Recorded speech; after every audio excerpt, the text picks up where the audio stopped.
from Sargent Stadium at the Point. This evening's District 6 2A first round football matchup features the visitors, the Bald Eagle Eagles. They are the 8th seed coming in with a 5-5 record versus the home team, our McCort Crushers, 10-0, the number 1 seed in District 6 2A. Bringing you this evening's action, yours truly, Ralph DeMarco, along with Jeannie Feathers and our stream producer, Darren Butchko, and of course, Sunshine Jill with the game night weather, the dream team, the stream team. Welcome, Jeannie. Hey, Ralph. Happy Halloween to you. Happy Halloween there, Jeannie. We send this message out to all those trick-or-treaters. Everybody be safe out there this evening. As we're coming to you from the Point Stadium, we want to give a shout-out to our good friend Mary Luna. We're sending you our love always, Mary, and God bless. You're going to have video and audio tonight, so we're not going to fill in all the blanks for you. But, Jeannie, how about we go right to the coach's corner with McCort head coach Tom Smith.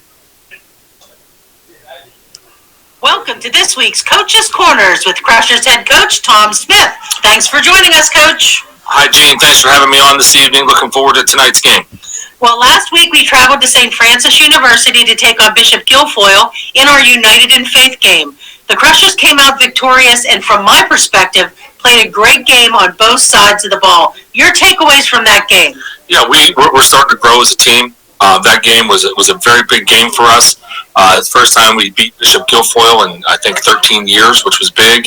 It's the first time that we've won the Laurel Highlands Championship in this particular format where we have matched up at the end of the year for a championship game. It's the first time our school's ever done that, and we were victorious. I thought that we played a fairly clean game. Again, some penalties that we need to cut down on, but I was happy with the way that we came out and that we played in what we would think is what we believe is a championship game, because it is, right? Mm-hmm.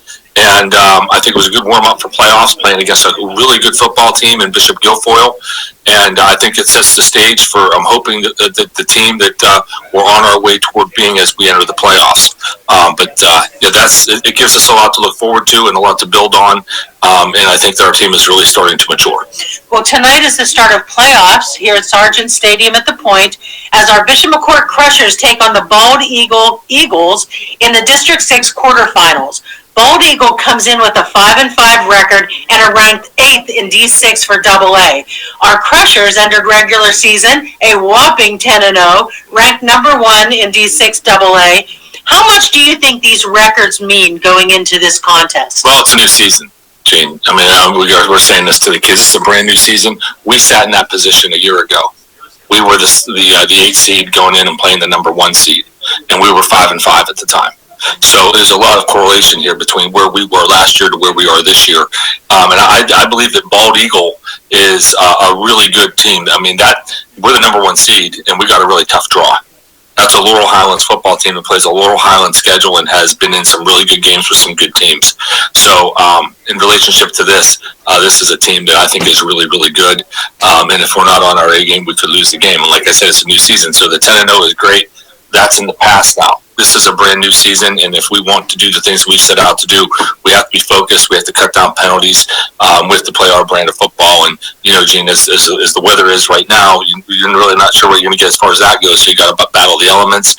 You got to battle what I think is a really good 5-5 team, and we got to make sure that we're not battling ourselves. We got to come out and play our best brand of football. Yeah, I looked at the stats for Bald Eagle, and they have some big boys on their team, and they seem to have some tough linemen. So it is not this is not a cakewalk. Absolutely, in no way, shape, or form. They can run the football. They're getting 2 tight end, full house backfield, kind of like what Westmont used to run, not this season, but the previous season, and they're going to try and control the clock. And they have a good coach over there, and Coach Jesse. He does a great job over there.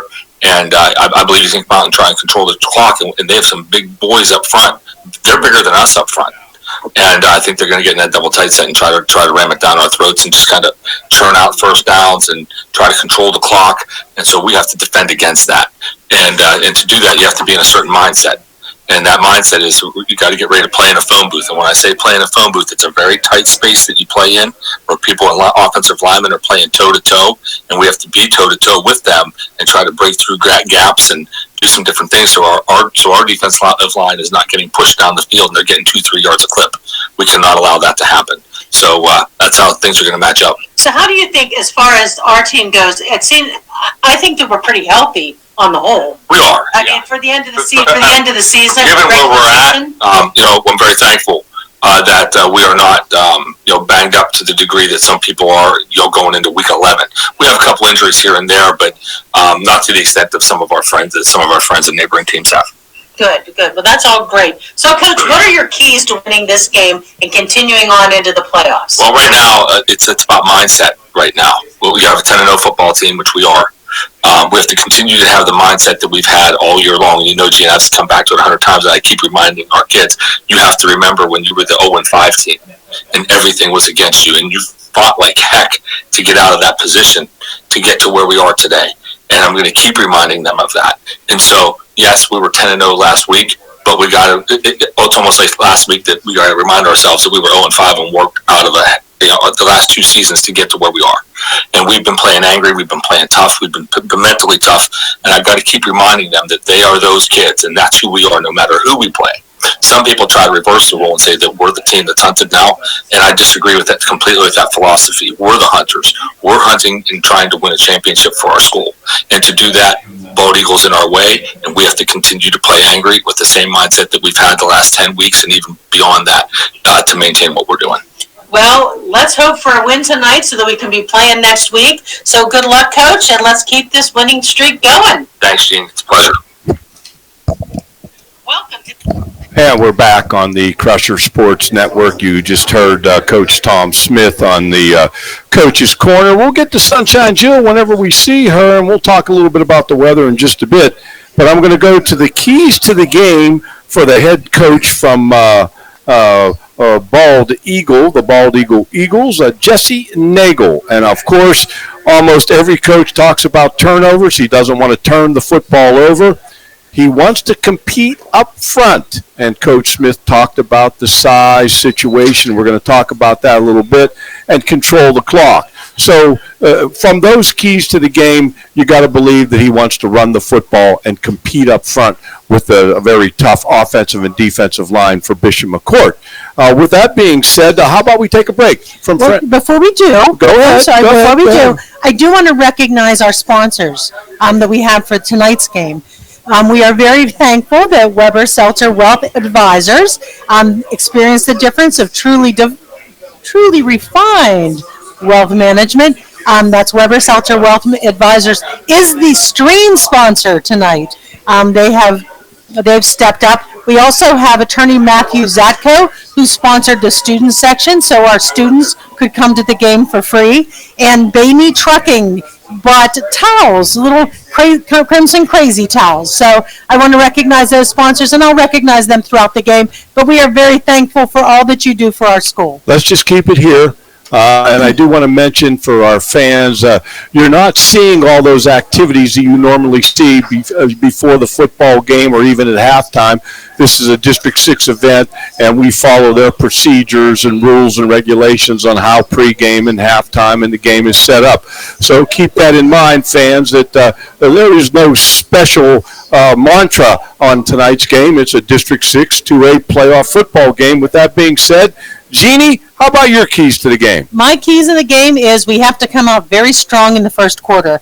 We need to get as many points on the board going into the second quarter as we can to maintain that thing. And a lot of that has to do with limiting, of course, the turnovers and any penalties. And I think if we do that and play our game the way we have been playing, we'll be strong. And we're going to just take a break here as the Bishop McCort Band is playing the national anthem at this time and show respect for our great country.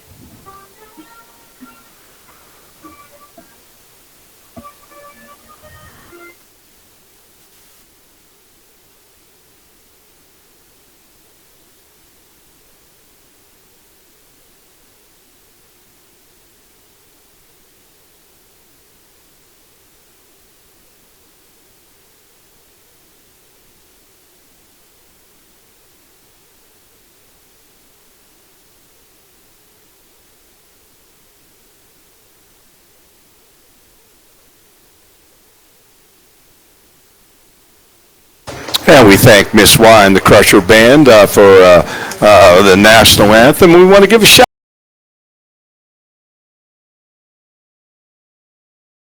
team doctors and trainers, all that help keep us safe each and every day. Darren, that brings you up to bat. How about your keys to the game? Ralph, happy Halloween, guys. Happy Halloween. All right, buddy. Big shout out there. FPC, buddy. Play fast, play physical, and play clean. If we could do that, the victory's ours. Oh, I'm not even sure what to say to that, okay? Now he's coming up with acronyms, okay? I like it. But anyway, how about my keys to the game? Turnovers notwithstanding, the Crushers in the turnover department are at plus 12 this season, Jeannie, and that's a good, you're on the plus side of turnovers. I was concerned about the weather, if it would change coaches' decisions, but the flags are very calm right now. It's kind of a chilly night. And the fans, it seems like a late arriving crowd this evening, but it seems like the weather has, the flags are very calm right now, but we want to keep an eye on that because that may force coaches to make some decisions be based on wind and weather and just something to keep our thoughts. Jeannie, I am going to throw some numbers at you, okay? Mm-hmm. Are you ready? I'm ready. 1,440. I know what that is. I'm going to throw another number at you. Okay. 1,365. Okay.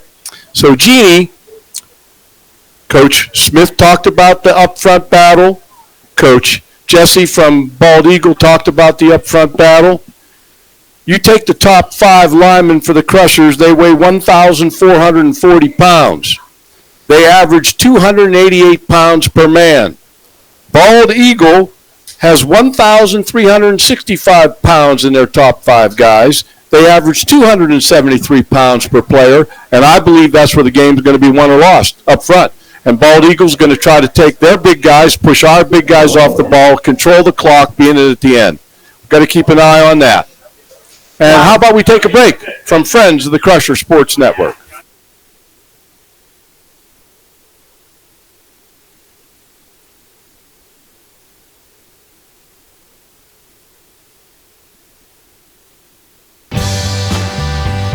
Age your way and stay in the comfort of your home. Get medical care and so much more with the help of Senior Life.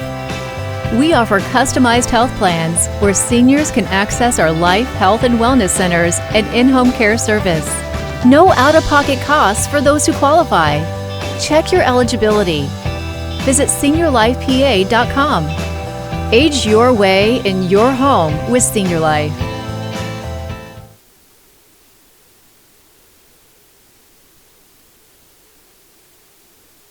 And we are back. Ralph, the team is at the gate. They're getting ready to come out to Renegade. And I want to make mention of a young man who is leading the team. Mr. Steve Smear is in the house. Bishop McCort grad, Penn State University football player. Incredible football pedigree. And he actually went into the locker room and talked to the boys a little bit before the game. He was at the school today. He comes to the school quite often. An amazing God gentleman. God bless Steve Smear. What a great career at Bishop McCort as well as at Penn State University. Here come the Crushers onto the field. How about them cheerleaders, Jeannie? Oh, how about those cheerleaders?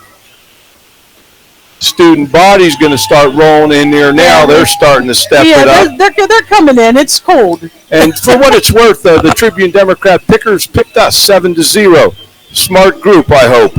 That's what I'm thinking.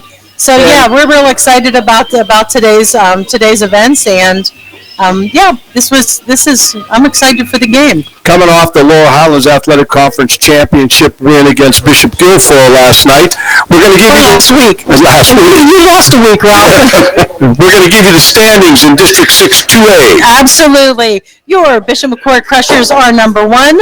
Richland's coming in at number 2. River Valley number 3. Cambria Heights number 4. Marion Center number 5. Bellwood Anna 6. United 7. Bald Eagle 8. Central Cambria 9. Southern Huntington 10.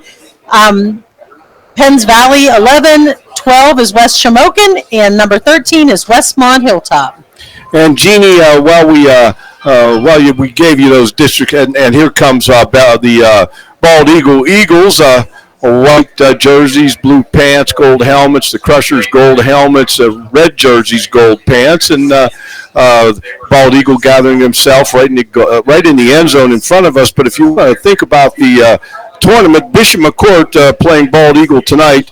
Well, whoever wins tonight will play the winner of Cambria Heights Marion Center. On the other side, it's River Valley taking on Bellwood and Richland taking on United, and those winners will play each other along the way.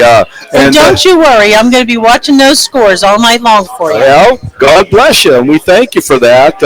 And Jeannie, probably a lot of fans don't even know this, but I follow those state rankings quite a bit. I know you do. And Max Preps has Bishop McCort ranked number 1 in the state in 2A, followed by, now think about this, River Valley, Cambria Heights, Richland, Farrell, Karnes City. Those are your top 6, and in those top 6, you have 5 local teams in that. But that's a real kudo for the Crushers. But sure you got to win to keep yourself in that position. Hey, Jeannie, I know there's some. We always like to compare scores, and I know there are 2 teams that both teams have played. So can you go through that a little bit? I sure can. First off, we played Phillipsburg Osceola, and Bishop McCort came out at a 42-0 at the end of the game, and Bald Eagle was a 21-14 end of game score. The other team that we played that was all the same was Westmont Hilltop, where your Crushers came out 56-0 at the end, and your Bald Eagle Eagles were 28-0. So there's a marked difference there. Well, there's a difference in scores, but both teams beat both teams, okay? Correct. And with all that being said, Jeannie, how about the sportsmanship prayer that Father Crookson has put for us over the years? Absolutely.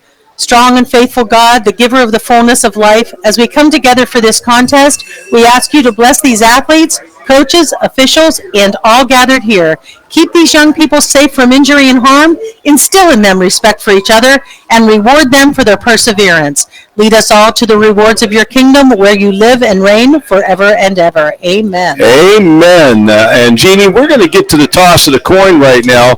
But I have a feeling you know what it is, Rob. Well, Father Crookson always eavesdrops on that 6:30 toss of the coin, and this is only ceremonial. Bishop McCort won the toss and deferred. We will kick with the scoreboard at our back, so we have the scoreboard with our offense seeing it in the second quarter. And you got to keep on the weather. The flags are picking up a little bit again. That might determine some decisions that coaches make along the way this evening. And McCort will have the choice at the half to either receive or kick off. Again, we want to thank Weber, Seltzer, Wealth Advisors for sponsoring us, Ralph. And See, Jeannie, some people like us. Jeannie, how about the officials? Oh, let me tell you about the officials. The PIAA is in desperate need of officials in all areas of sports. So whether you're a basketball fan, baseball fan, football fan, if you have a need or a want to help the youth in our state and not only make a difference and a little bit of extra cash, go to the PIAA website and see how you can become an official. Well, the Crusher's going to kick it off with the scoreboard at the back. Connor going to kick it off for the Crushers. He actually comes into the game. Avery Connor comes into the game with 60 total points. 51 for 55 on PATs, 3 for 4 for field goals. That is the 8th leading scoring kicker in the state of Pennsylvania. And now, Ralph, just kickers, okay? Ralph, That's just kickers. I'm taking responsibility for one of those because I sort of said, if you haven't made any, make this one, and that's one of the 3 that he missed this season. That's all right. We forgive you. Okay, well, we're going to try to get that too deep for the Bald Eagle. We got number 1 and number 3 are deep. That would be Cunningham and Fisher are deep for Bald Eagle, and Avery Connor going to kick it off from the left hash, our right-footed kicker, a very accomplished high school kicker at this time in his career. Our right, 81. That's 81. And he kicks it short and bounces. It's fielded on about the 15 or 20-yard line, and Bald Eagle A lot of gang tackling there. He brings it out close to the 30-yard line. Bald Eagle's going to take over right there. Bald Eagle's offense. Fisher, McCauley, Hosbin, Millark, Wheeler, and Gardner. The defense for the Crushers, Rodriguez, Rozier, Fetzko, Faribault, Gordon, Stevens, Page, D'Elia, Goodrich, Bainey, Gallucci, Dressick, Spontac, and you're going to see Brady Page playing at outside linebacker and in the safety at times. So here you go, 1st and 10 for Bald Eagle on their own 20-yard line. Here we go, District 6 2A playoffs. Let's go, Crushers. There's a direct snap. Crushers all over that. Couple yards. And we want to keep an eye on how that comparison works, Jeannie, with the size, because this is probably the closest team to our size that we've played all year, with the exception of possibly Richland. Donnie Rozier made that tackle from linebacker position. Boy, he's been having a year, huh? 2nd down and 9. Bald Eagle has it on their own 29-yard line.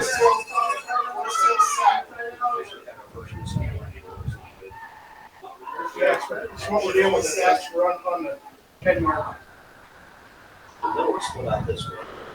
There's the snap. The quarterback is going to be running to his right, our left, and he's stacked up there. And I'll tell you what, the Crushers are. I got to give Coach Smith a lot of credit. They're working with a 5-2, a 5-3, 4-2, trying to mix it up, get as many bodies on the line of scrimmage, and tell Bald Eagle, come and get us. Yeah, Faribault and Stevens in on that one. 6 for the Eagles. Ball from 32. So it's going to be 3rd and 6. The ball on the 32-yard line of Bald Eagle. Ralph Stevens leads us with eight tackles per game. Big play early in the football game, Jeannie. Mm-hmm. Crushers really daring Bald Eagle to throw the football. And they're not going to get away from their game plan, and I believe they're going to come up short. The Crushers had 9 people in the box playing man-to-man on the 2 wide receivers, saying, hey, throw the football because we're not going to let you run it because we know that's what you want to do. Prove to us you can do something else. That brings up a 4th and 3 for Bald Eagle. The long snapper will be Daniker, and the punter will be Grady Fisher. Grady Fisher's the quarterback, so you got to keep an eye on that. A lot of fakes could run through him from the punt team for Bald Eagle. Dressick is deep, single setback, single receiver deep, right-footed punter.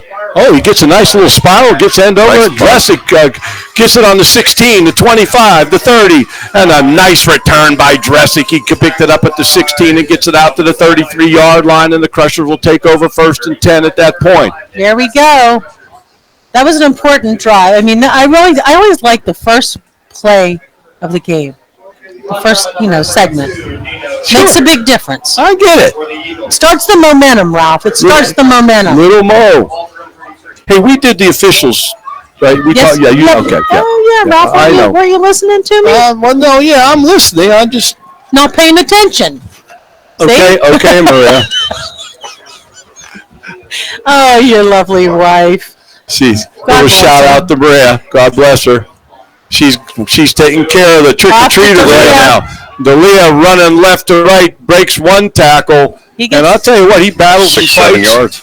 It's like a train. D'Elia is a coaching video when it comes to finishing off the run. He does not go down easy. He protects the football, and coaches preach that to all their skill players. Don't go down easy, and D'Elia he lives it each and every time he touches the football. 2nd and 4. Crushers on their own 39-yard line.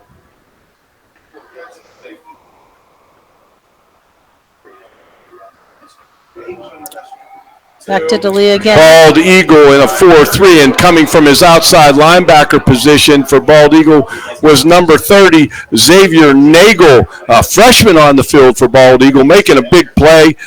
We gain very little on that, maybe a yard. Yeah. That's going to bring up 3rd and 3. The ball resting on the 40-yard line. Bald Eagle in a 4-3-4 look. They'll get into a 4-2 look and bring an extra defensive back in through the course of the game, depending on field position.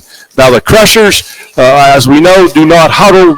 In this game, we want to up tempo. We want to get the plays on the field, get moving, opposite of what Bald Eagle wants to do from an offensive point of view. And it's overthrown, and it's going to bring up a 4th and 3 for the Crushers on their 40-yard line. He got hung up on that block.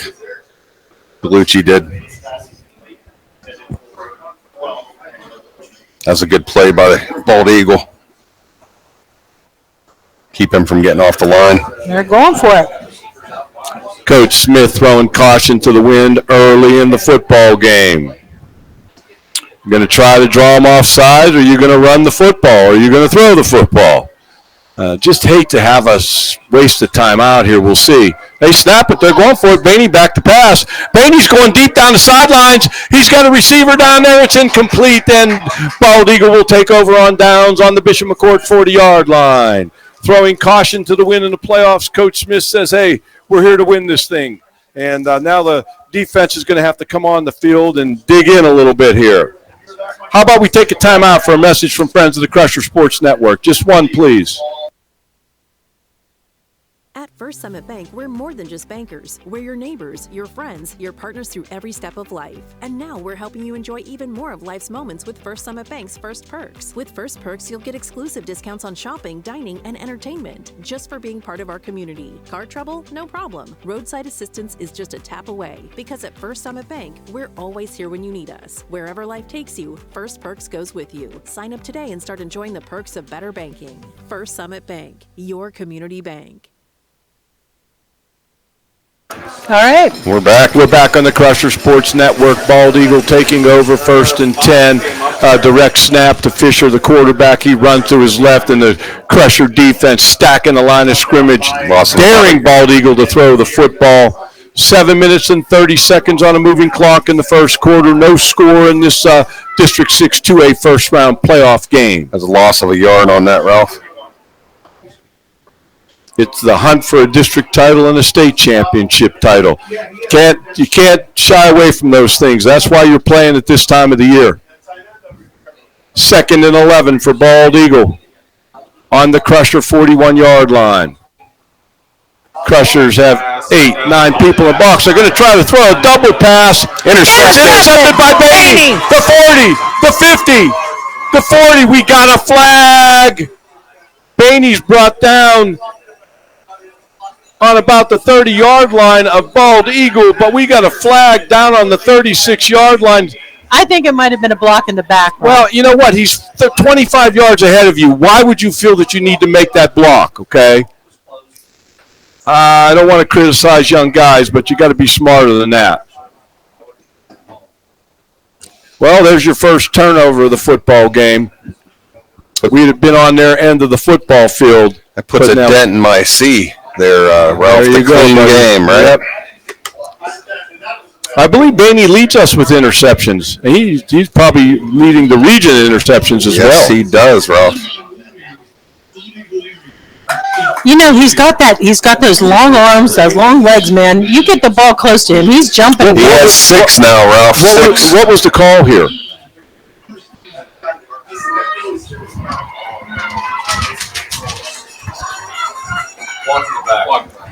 Yep, it was a block in the back. Told you, Ralph, should have believed Yeah, me. well, you know, I'm just saying, you know, he's 15 yards ahead of you. Why do you make hey, let's move on here. 1st and 10 for the Crushers on their own 26-yard line. Being interception by Bainey. He has 6 on the season and leads the Crushers and one of the top defensive corners in the region. 6 minutes and 49 seconds left in the first quarter. We've got Gallucci in the football game, and we have an empty set. 3 receivers right, 2 to the left. And the officials got everything set the way they want it, and here we go. After this play, we'll go through our offensive starters for the Crushers. Gallucci back to pass.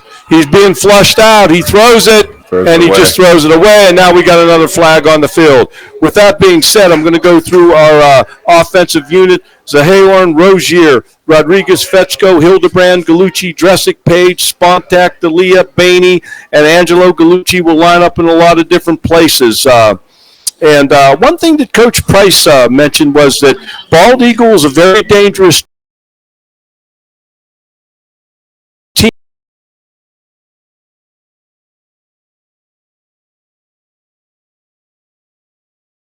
To be honest, Jeannie, most of the upsets in district play happen in the first round, and we don't want that to happen here tonight.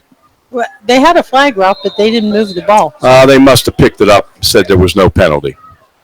2nd and 10. The ball on the 26-yard line. Bainey, right up the guts, he takes the football, and he moves it out to the 30-yard line. I'm a little surprised that we're not testing their defensive line by attacking them with Jonathan D'Elia a little bit more here early in the game. 3rd and 7. The ball on the Bishop McCort 29-yard line. Crusher's got to make hay here. Bainey back in at quarterback.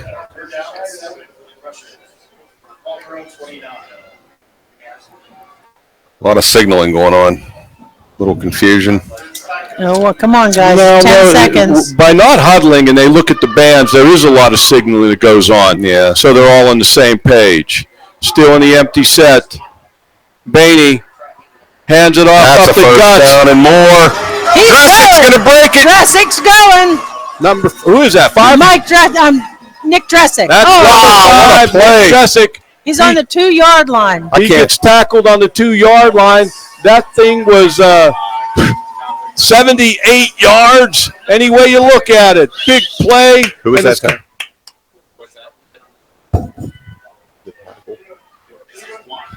Number 1. And Number 1 had the tackle. Wait, he caught him. That was unbelievable. Colin Cunningham. He had to move. 1st and goal for the Crushers. On the ball on the 3-yard line. D'Elia. Hand it off to D'Elia, running to his left. I believe he comes up a little bit short. That's like on the 1-foot line down there. 1st and goal. Bainey. He's going to take it himself. Touchdown. Walks in 6-0 Crushers. So we're going to bring on Hildebrand will be your snapper. Gallucci will be your holder. Avery Connor will be your kicker. Avery Connor, 51 for 55 on PATs this season. 6-0 Crushers, and Nick Dressick makes a huge play to get the Crushers in field position, and Bainey walks in from about the 1-foot line. Snap, hold, kick. That's what this is all about right here.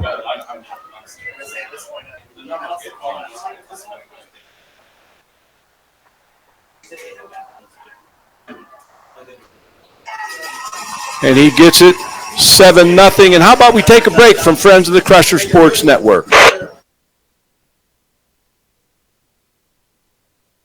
Martella's family-owned pharmacy has been caring for you and about you since 1964. With 6 convenient locations, we're always here for you, providing personalized service that goes above and beyond. Martella's offers a wide range of services, from free prescription delivery to being the only regional pharmacy to offer Medipack, organizing your medications in easy-to-tear-off packets. Martella's, caring for you and about you since 1964. And we're back on the Crusher Sports Network. It is Bishop McCort 7, Bald Eagle 0, 5 minutes and 5 seconds left in the first quarter. And my good friend Nicole DeArmond checking in with us. She said, good evening, listening to the game. Go Crushers. Thanks, Nicole, and God bless, and go Crushers. Again, we want to thank all of our sponsors tonight.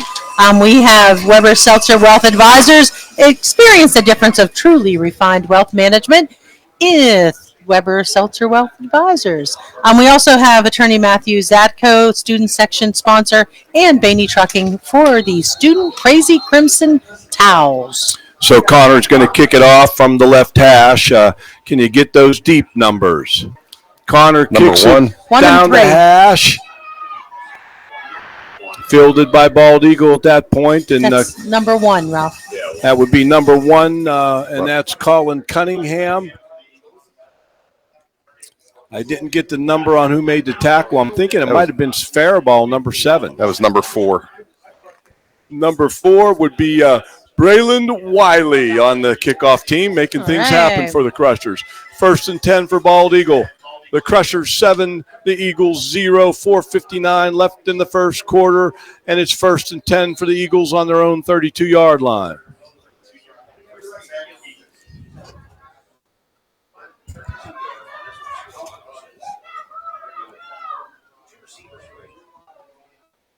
Bald Eagle in that pretty tight set. Only one wide receiver. They hand it off, going to their left, and the Crushers are having none of that. No room. And, Bald Eagle's game plan coming in was, can we match them up front? And can we move the football, run the clock, and be in it at the end? And right now, that's not happening for them. The Crusher defensive front is saying, come on, fellas, you might be big, but we might be bigger. 2nd and 10 on the 32-yard line for Bald Eagle on their end of the football field.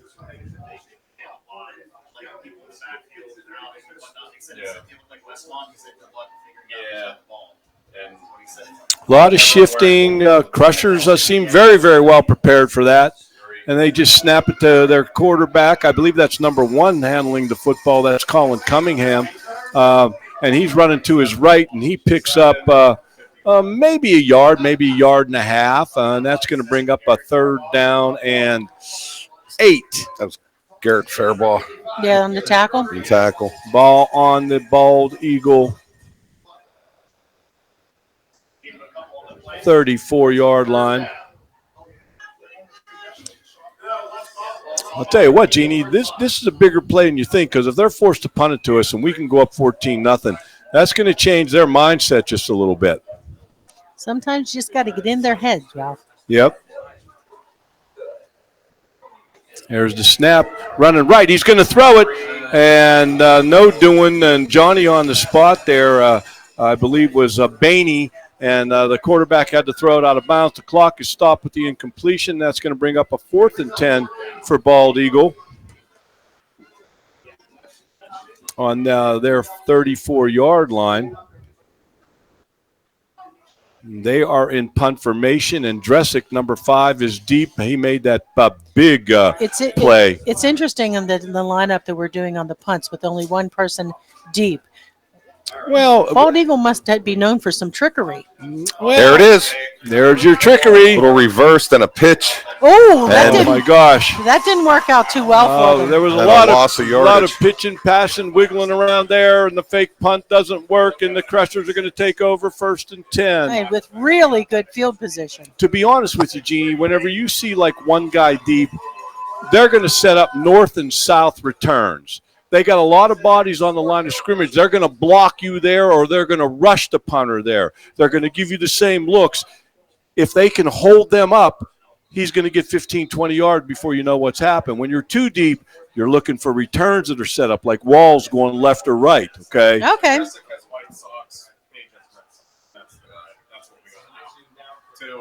Hand it off to D'Elia up the guts. He's going to pick up about 3 or 4. That was 1st and 10 for the Crushers.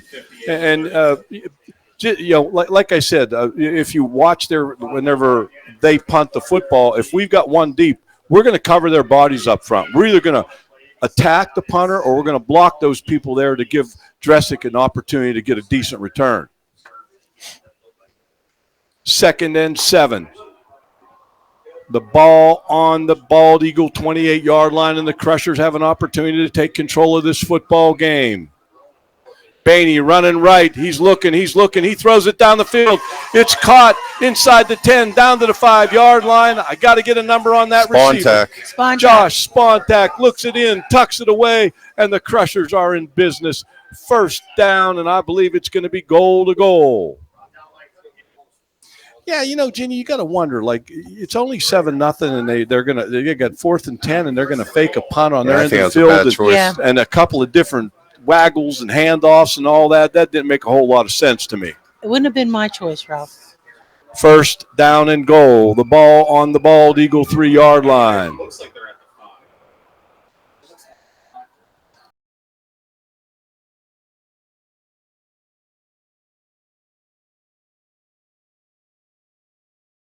the 5. Bainey walks in, second touchdown of the night. It's Bishop McCort 13, Bald Eagles 0, and we're going to bring Hildeman, Gallucci, and Connor on to kick this extra point. That's his 9th touchdown of the year. Wow.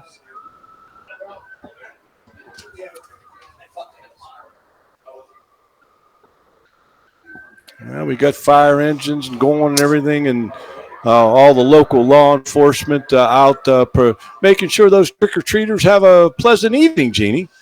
I was trick-or-treating last night, Ralph. Do you want to talk about it? What'd you dress as?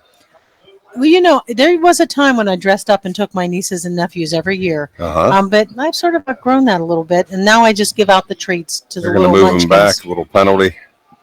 Looks like illegal procedure on the Crusher is going to move it back, and instead of a 20-yard extra point, we're going to have a 25-yard extra point.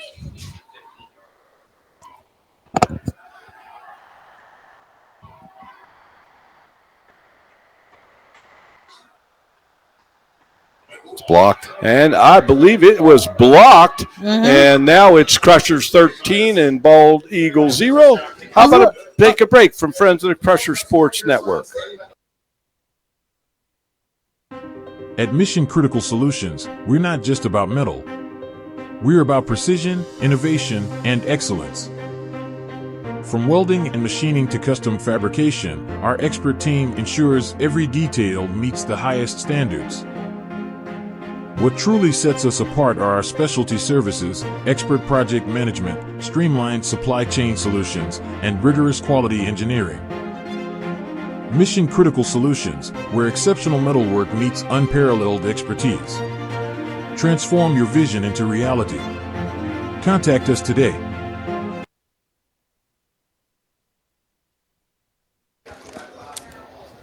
And we're back? We're back. We're back on the We Crusher are Sports. Darren's handing out supper here tonight, We huh? got meat sticks. Wow. Turkey sticks. Turkey sticks. Listen, Okay. this is the only thing. I'm going to go back to trick or treat. There's some real turkey quick. crying somewhere. And This is my problem with trick or treat. So many people don't do their lights anymore. Like, we were the only light on our street. That's not right.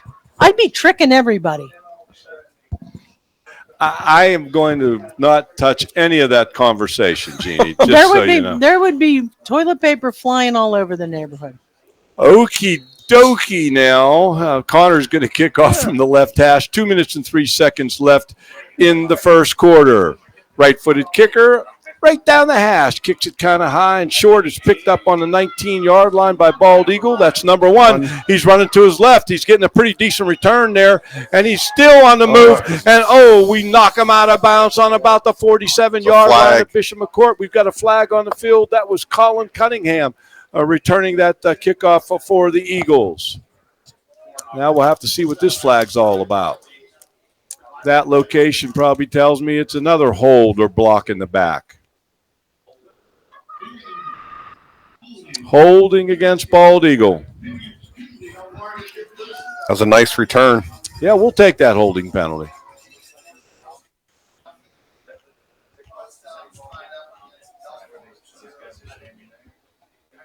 So Bald Eagle, it'll be 1st and 10.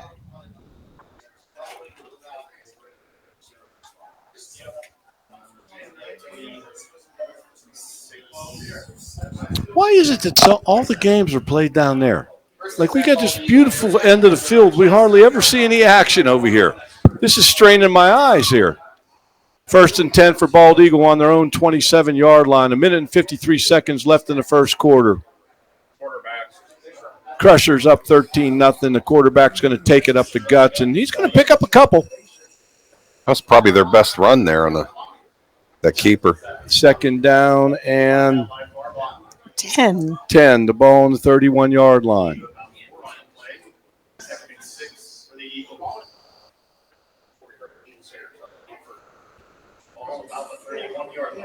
First down. I got trips. Bubble. Watch bubble. They got trips. Turn it into a marathon. 1 minute and 17 seconds left in this quarter.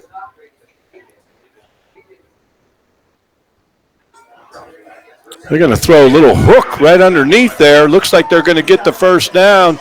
And Bald Eagle looks like they're going to have to maybe abandon their game plan a little bit. The Crushers are crowding the line of scrimmage, daring them to throw, and they throw the football, and all good.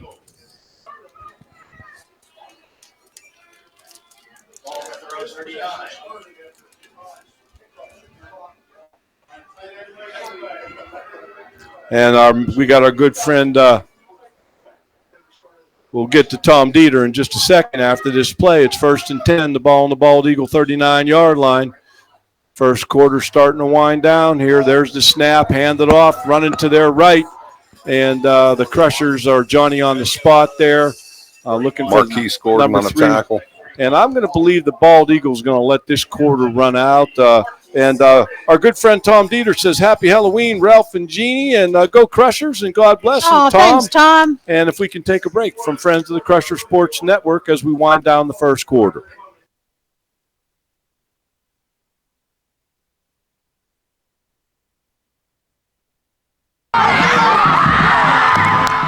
Defend your ride with Riemann Auto's All-Star Service. From state inspections, tires, brakes, and routine maintenance, Riemann Auto is your one-stop shop for all your automotive needs. Riemann's highly trained mechanics will have you on the road and running safely. Score a winning drive with the top-notch maintenance and repair service. Riemann Auto wishes the Crushers all the best for a successful season. Did you know that a single program has the potential to transform the way Bishop McCort Catholic Academy is funded? The Educational Improvement Tax Credit, or EITC program, was designed to give people like you a powerful way to redirect the taxes you already owe into scholarships for our local students. We all have to pay taxes. Let us help you turn yours into something extraordinary. It's simple, it's easy, and it's impactful. Sign up today to turn your tax dollars into scholarships by visiting Redefine's website at www.redefiningeducation.org.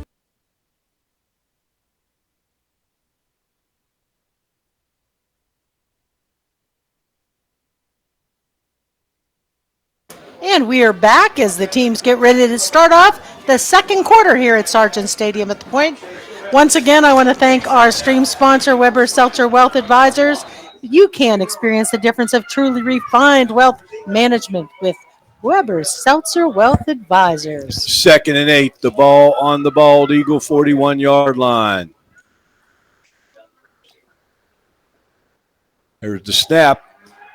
Back to pass. Oh boy. Number 3, very elusive, but the Crushers are able to corral him. That's number 3 for is Grady Fisher, the quarterback, and 34 took him down. That's Luke Stevens. Stevens took him down, and we got a couple of quick thank yous here, Jeannie. We do want to thank Donnie here at the Point Stadium and his crew for all the good things they do to help us, and of course for Bald Eagle, the head football coach Jesse Nagel, we appreciate his help as well. Linus was here, but he now had to go look for the Great Pumpkin. It is Halloween. When did you see him? Linus was there for Donnie. Linus. Okay. All right. I'm making reference to the. You guys are starting to have brain freezes or something. I don't know. 3rd and 8. Now we got a timeout. I'm going to believe that Bald Eagle took the timeout, and that'll be their first. And how about some more thank yous here to our friends at Bishop McCort, head coach Tom Smith, athletic director Erica Strittmatter, Chris Fowl, Mary Luna Dan Santoro, Rich Price, Tim Hornick, Mike Shellhammer, and Sean Westner. And how about we take a break from Friends of the Crusher Sports Network? For over a century, Thomas Automotive has been redefining the car buying experience. One person. From start to finish, you'll work with the same person with no transitions or turnovers. Upfront pricing. All of our vehicles are clearly marked with their best upfront price. Commission-free sales team. Our salespeople are not paid on the price you pay. Our team works for you, not a commission. Transparency in everything we do. Buy with confidence, drive with confidence. Thomas Automotive. And we're back with 11-11 Make-A-Wish here on Halloween in the second quarter. 11-11. So here we go. 3rd down and 8 for Bellwood on their own 41-yard line. Down 13-0 to the Crushers. There's the snap. Running to his left, going to throw it up there, and it's complete. It's complete over the 50-yard line, down to about the 46-yard line, and threw it up there. And the receiver for Bellwood made a great adjustment on the ball. I believe that was number I don't know. I thought we didn't. Yeah, number 2. Luke Hosband was the receiver on that catch, and that's going to bring up 1st and 10 for Bellwood on their own, on the Crushers' 47-yard line. Galucci looked like he didn't know the ball was in the air. I'm wondering if typically when the pass is coming, you're yelling ball, that it's coming, and he didn't turn around. But yeah, but he was in coverage. He got turned around. Yeah. That was the problem. Yeah. And there's the snap to the quarterback, right up the guts. He picks up a couple. They're running behind those 2 little slot backs. Ralph, let me give you some scores at the end of the first quarter. We have Richland 14, United 0, Marion Center 0, Cambria Heights 7, and Bellwood and River Valley are tied up at 0 so far on the score stream. Those are big scores because those are potential opponents for whoever wins here this evening. All right, Bellwood being very deliberate. They get in the huddle. They want to control tempo. They want to slow it down. But they're going to have to put some points on the board because the Crushers are up 2 scores right now. And there they go. They hand it up the guts. I believe that's number 41 running with the football. That's Nick McCauley, a senior running back, 5'9", 170. He made some yards. Oh, yeah. That was a nice little run. 3rd and a very short one for Bellwood as they're trying to put together a little bit of drive and take some time off the clock and keep the Crushers at bay. I don't think everyone understands how important the clock management is in football. You know what, Jeannie? I think a lot of people know about clock management, but not everybody knows how to manage the clock. Right. And I don't want to criticize any professional coaches 82 miles away from Johnstown, PA. Okay. Oh, that's a false start. False start on Bellwood? Yeah. Well, that's going to take it back. Bald eagle, Ralph. It's a B word. Yeah. Bald eagle, I apologize. That brings up a 3rd down, and that's going to bring it up a 3rd and 6 for Bald Eagle, and that's going to move it back to the Crushers' 43-yard line. Well, that was tough because they were so close to a 1st down. Now it takes it back 6 yards on the 3rd.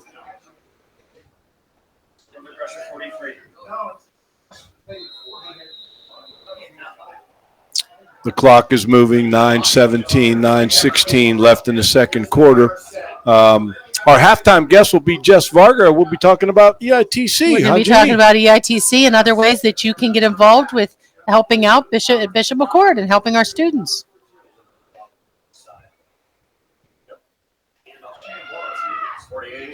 Nope. Oh, not anything on that one. Number 48, Sam Clark, running the football for Bald Eagle, and the Crushers are having none of that. They're going to go for it, I bet. Well, I think they don't have any choice in the moment now. They know if they get down by 20, if the Crushers can stop them and get down the field, they know that then they got a long way back. They got to put points on the scoreboard here right now. I know there's a lot of football left to be played, but the Crushers have been trolling this football game, and Bald Eagle's got to kind of get into it. Huge play here. Huge play. So what Bald Eagle does is now they've got 3 receivers to the right, 1 to the left, and they're going to try to run it. And now I believe Bald Eagle's going to take a timeout. And, Jeannie, how about some messages from friends of the Crusher Sports Network? At Allegheny Orthodontic Associates, your smile is our passion and your comfort is our priority. With a patient-centered approach and a history of making healthy, confident smiles, we'll give you the best smile yet. Our friendly, experienced staff is here to walk you through your treatment so that you have the confidence to be excited about the process and the outcome of the work that we do for you. Whether you're here for a first consultation or specialized treatments, we tailor a plan to fit your needs on your schedule. And we are back, Ralph. We're back on the Crusher Sports Network. It's 4th down and 4 for Bald Eagle on the McCort 41-yard line. 8 minutes and 11 seconds left in the second quarter. It's Bishop McCort 13 and Bald Eagle 0 here in this District 6 2A first-round football matchup. So now I believe Bald Eagle has only 1 timeout left. The Crushers have 3, and the Crusher defense needs to dig in now.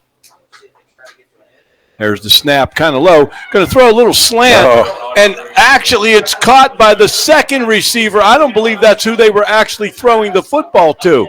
No. That was what they needed, though. It's a first down. Yeah, he completed the pass, but I don't believe that's who he wanted. Now we got a first down. The clock is moving, and that's going to be 1st and 10. That was tipped by Gordon.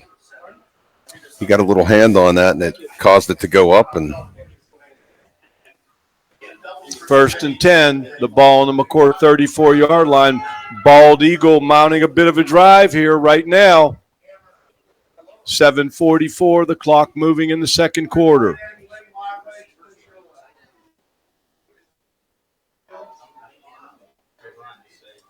Coming that way.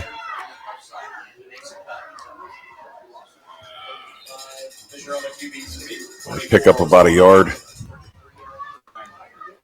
And we got a message from our friend Mary Luna, and she says, love you guys, and we love you, Mary, and God bless. Aw, Mare, love ya.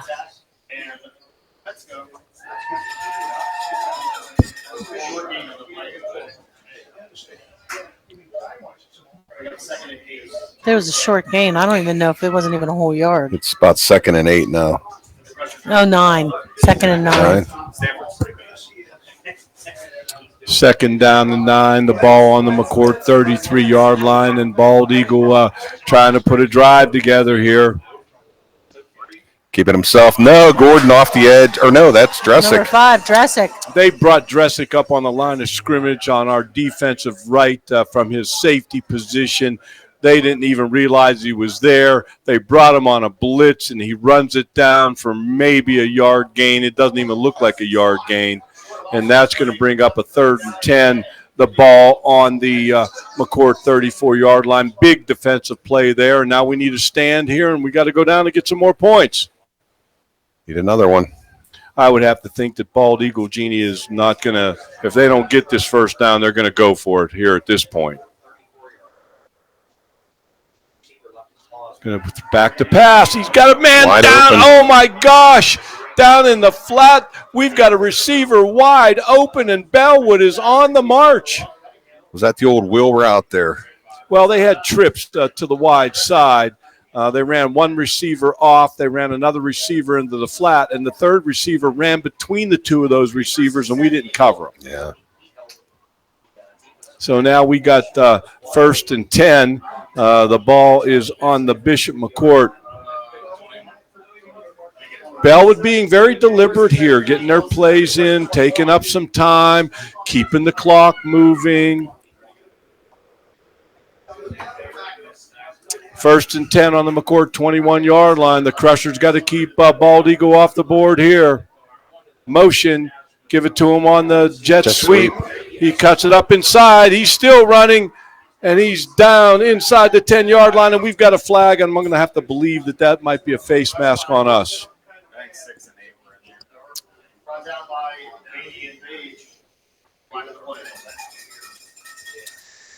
I hope you're wrong on that, Ralph. Maney on the tackle. Usually where those flags came from, that's usually what the call is. Now we're having a conference.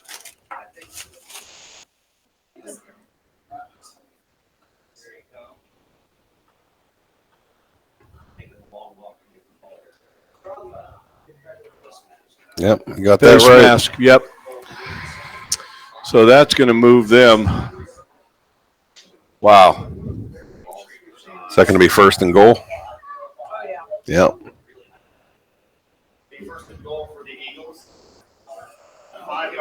First and goal for the Bald Eagles on the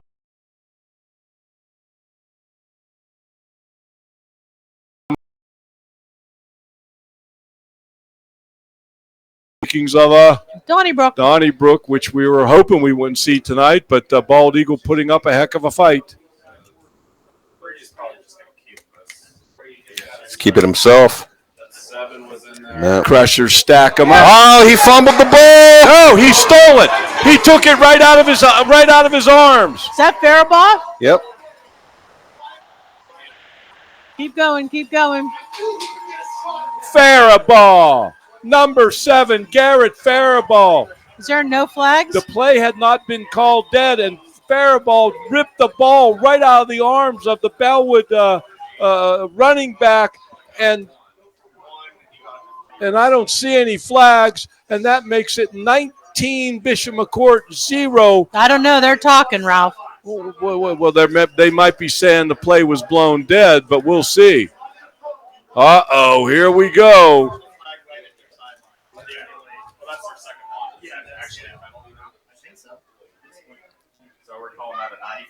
Touchdown. They're calling it a touchdown.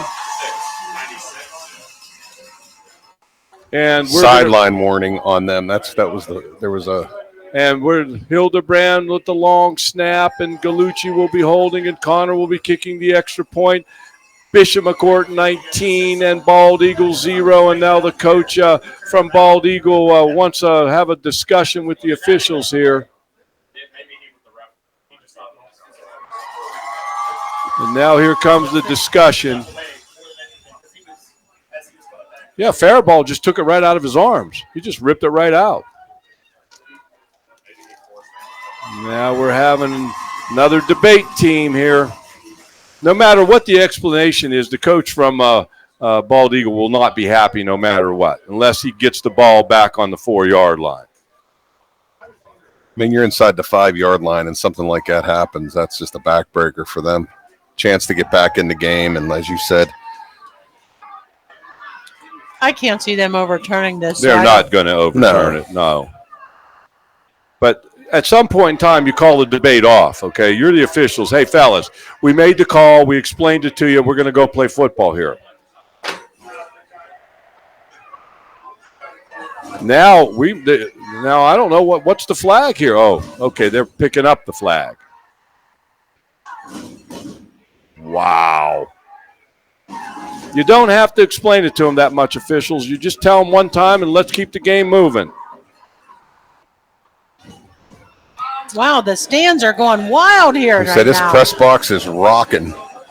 And it was a late arriving crowd this evening. I think the weather and the wind and the cold had something to do with that. Trick-or-treating, Ralph. Trick-or-treating was another one. And the wind's picking up. The flags are moving from east to west, I would have to think. And this, you know what? These conversations are just. They don't have to take place.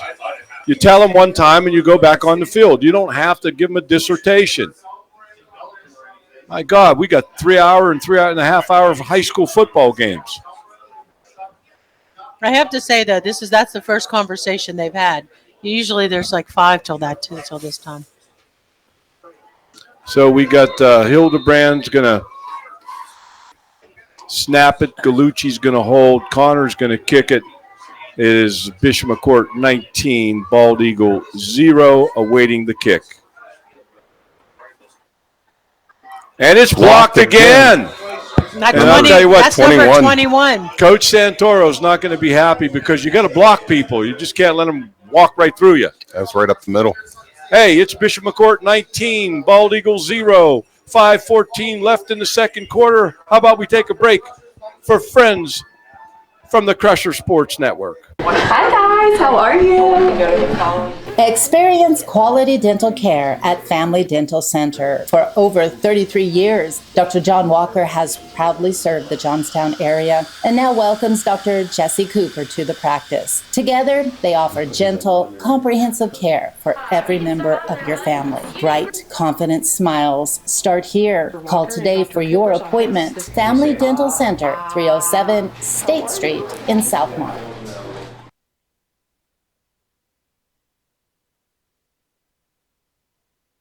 And we're back. We're back, and it's 19 your Crushers, 0 the Eagles. 5:14 left here in the second. Or as we say in Johnstown, the Eagles. The Eagles. What a great play by Faribault. Bald Eagle was going in to cut it to a one-score game, and Faribault makes a huge defensive play, and now it's a three-score game. And now I believe that flag was on their coach. Yes. So they marked it off on the kickoff. I guess he wasn't being very pleasant with the officials, and they didn't like that. What is that, a 15-yard penalty, Ralph? Or? Yes, sirree. Oh, boy. So Connor's going to kick it off from the middle of the field, deep for Bald Eagle. I believe we got number 3, and that's Grady Fisher. And on the other side, they try a little onside kick. Oh, I don't know. That thing didn't go 10 yards. Bald Eagle could have picked it up and recovered it, or possibly picked it up and ran with it. But Bishop McCort covered it, and the onside kick didn't work so well. Bald Eagle gets some decent field position here. It's going to be first down and 10 for them with 5:14 left before the half. And the ball is on the the Bald Eagle 39-yard line. All right, defense. Let's get this back. 5 minutes and 14 seconds left in this half. McCort Carroll Crushers are 19, and the Bald Eagle Eagles is 0. Yeah, I got it. Thank you very much. That's good to know. A lot of playoffs. Oh, boy. Yes, sir. Who is that? That was, I think it was Rozier. No, 59. Is that Donnie? Donnie, yeah. They went with trips right and tried to run that play where they went one guy to the flat, one guy deep, and one guy in the middle, but the Crusher defense was all over that. And it's going to be 2nd and 10 for Bald Eagle, the ball on their 33-yard line. I believe we have an injury timeout here now. The Crushers have 3 timeouts according to the scoreboard. Bald Eagle has 1. And we don't speculate on injuries. Just send a prayer, say a prayer for that young fella from Bald Eagle that everything's okay with him. Absolutely. You hate to see when kids get hurt. 2nd and 16. The Bald Eagles have it on their own 33-yard line, down 19-0. The clock is moving. They're bringing in Joey Cernick at nose guard. 49. Joey Cernick's coming in at nose guard.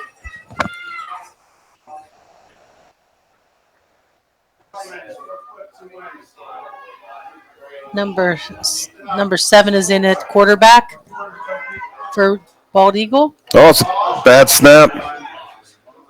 They stack them up. Hand off to right Maybe a right yard. into the middle. Number 41, Nick McCauley running the football. It's Luke Stevens again on the tackle. All right, we got a little text message from our good buddy John Hahn. Carol and I are in Pensacola, Florida. That's too bad, John, that you're in Pensacola, It's too Florida. warm down there. It's too warm down there. Right? Visiting my son Ryan, his wife, and my Aw. granddaughter.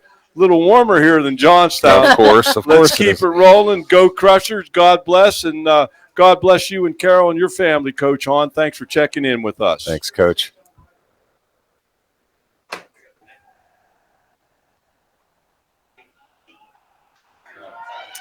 Going deep down the left sidelines, overthrown. Gallucci has great coverage there. And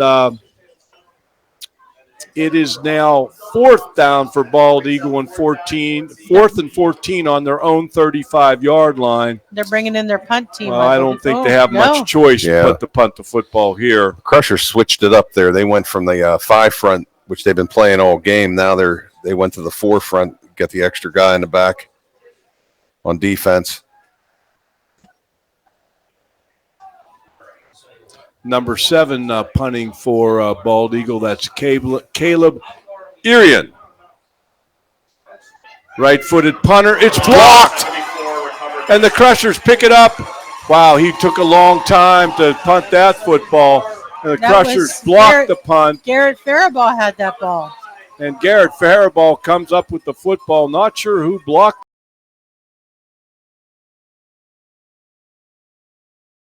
32-yard line. The Crushers have 3 timeouts. 3 minutes and 33 seconds left before the half. Crushers 19, Bald Eagle 0. That was a little dangerous there, picking that ball up. What do you mean?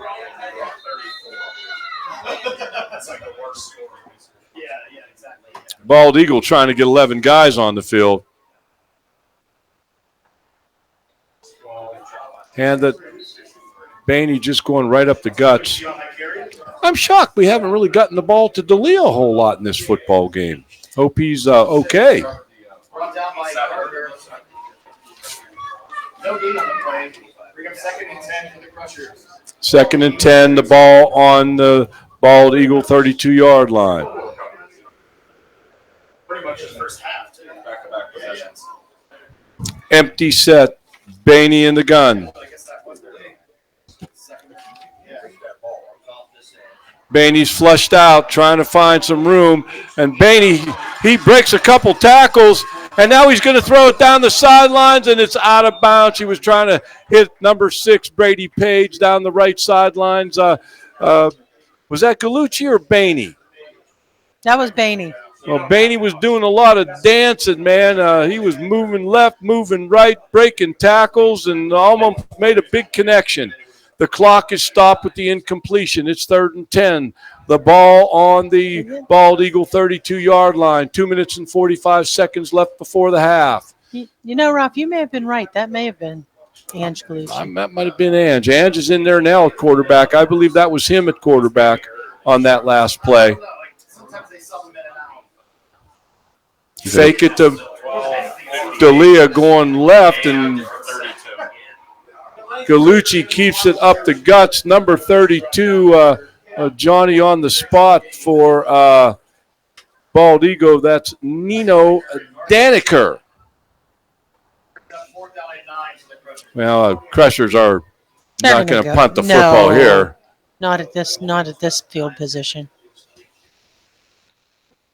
2:16, 2:15 before the half.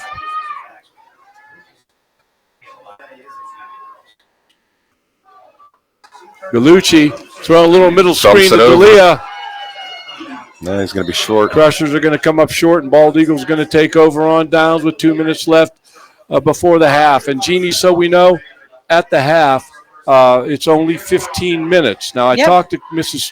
Erica Stripmatter, our athletic director, and District 6 actually gave them a choice because 2 LHAC teams are playing each other, and by rule, it's 20 minutes. But Erica said that they just decided to go with the 15 minutes simply because we don't really have a cause with the game tonight. Yeah, yep.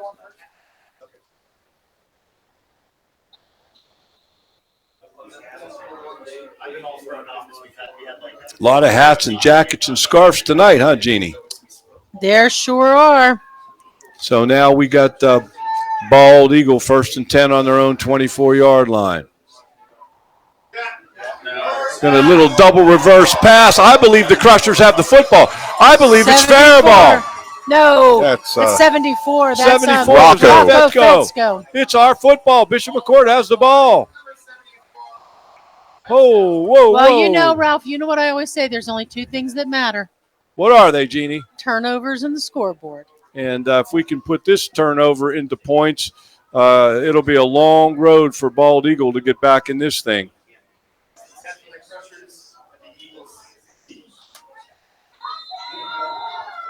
So 1:53 seconds left before the half. Crushers have it 1st and 10 on the Bald Eagles 16-yard line. And they're going to run the option going to the left. Brady Page is the pitch man, and he's knocked out of bounds on about the, he loses maybe a yard. 16-yard line. 2nd down and 10. The ball on the 16-yard line.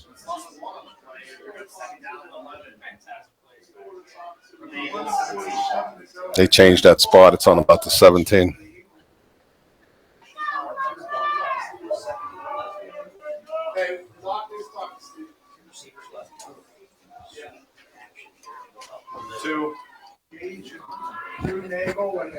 They pick up about 3 yards, 3 yards.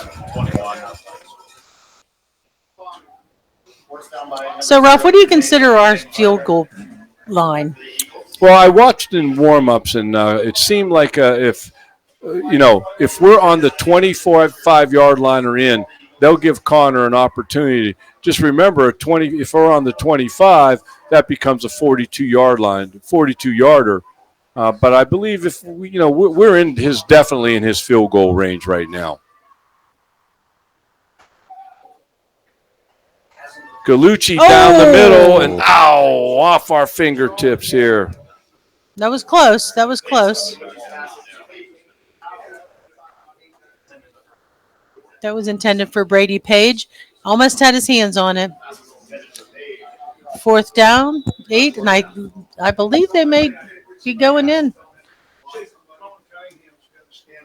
The timeout. Call the timeout. Timeout, Bishop McCort. Ralph, what do you say we go for another Friends of the Crusher Sports Network?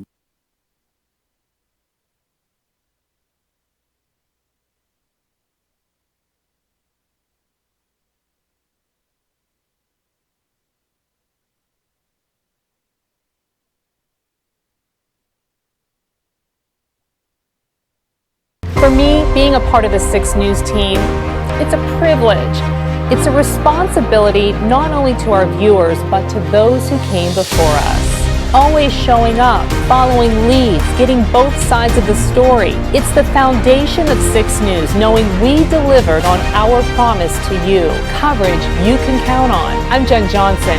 Thanks for choosing 6 News, and thank you for celebrating 75 years of WJAC TV with us. And we are back. We're back on the Crusher Sports Network, the Dream Team, the Stream Team. We have a 4th down and looks more like 9 to me on the Bald Eagle 14-yard line, and we're going to throw caution to the wind. We're going to go for it. Bainey back to pass. He's looking. He finds, underthrew. It's a little bit underthrown. And Nick Dresick almost had it just right under his head.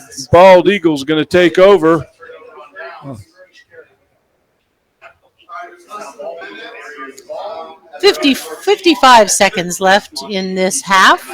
As you had said, at halftime, we are going to have Jessie Varga, and she and I are going to talk a little bit about how you can help our students through EITC program and name scholarship and other things that we have going at Bishop McCort. They decided to give the ball to Leah like 2 or 3 times. He's got the big arms. You got to go. He's had like 2 or 3. They don't 7, 6 on the time. They tell time the clock. Time the clock. 3, 2, 1. Small frame. 3. Nice little run brought down by Gallucci. 45 seconds, the clock moving here before the half. Bishop McCort 19, Bald Eagle 0. 2nd down and 5 for Bald Eagle on their 19-yard line. They're going to have to snap it here one last time, I would have to believe, before the clock runs out.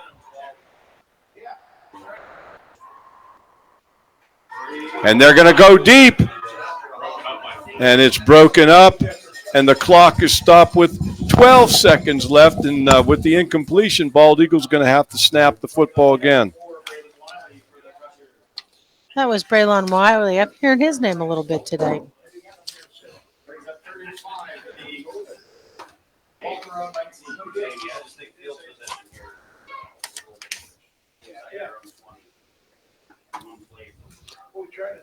So here we go. Bald Eagle, third down, and according to the sticks, it looks like about 4. The ball on their own 19-yard line. And they're just going to snap it and run it up the guts, and the Crushers are all over that. Stevens on that tackle, and the half's going to run out. Well, wait a minute now. What's going on? We had to stop the clock. Bald Eagle, call timeout.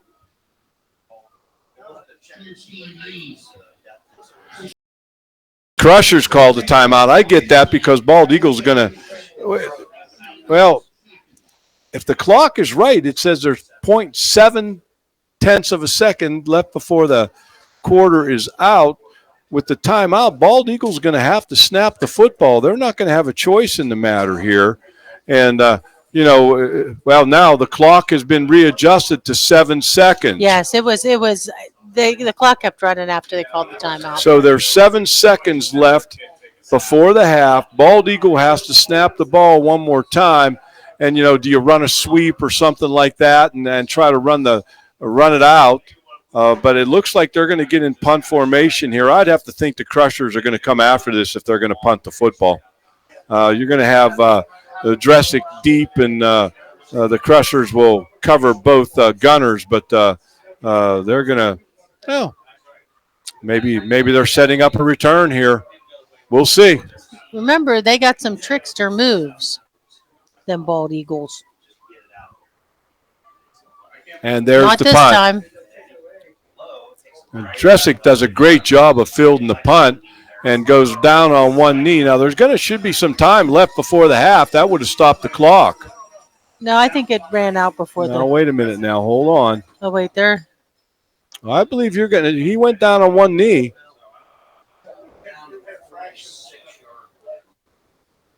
They may have to put a couple tenths of a second on the. I'm thinking there should be at least a second on that clock.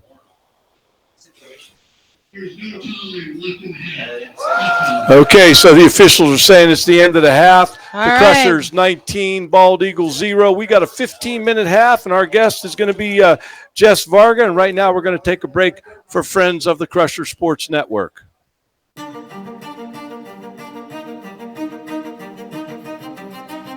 No matter the season, we're always in full swing. When it comes to cutting-edge orthopedics and sports medicine, Conema Health System is your winning team. This all-star team is scrubbed and ready all year round. Whether you're sidelined by a sports injury, undergoing surgery, or dealing with a traumatic injury, Conema's team will get you back in the game. From life-saving trauma care to advanced orthopedic procedures, we're here to get you back to your best, no matter what life throws your way. Our MVPs, our surgeons, performing at their peak when every second counts. And our playmakers, those who make the valuable assists, our practitioners, our nurses, and our staff, ensuring you get the best care and stay on track toward your optimal recovery. When your health and mobility are on the line, we provide championship-level care because your health is our victory. We turn dreams into designs and designs into reality. Visit Formica's Kitchen Designs, where quality is a family tradition. Contact us today to bring your dream kitchen to life.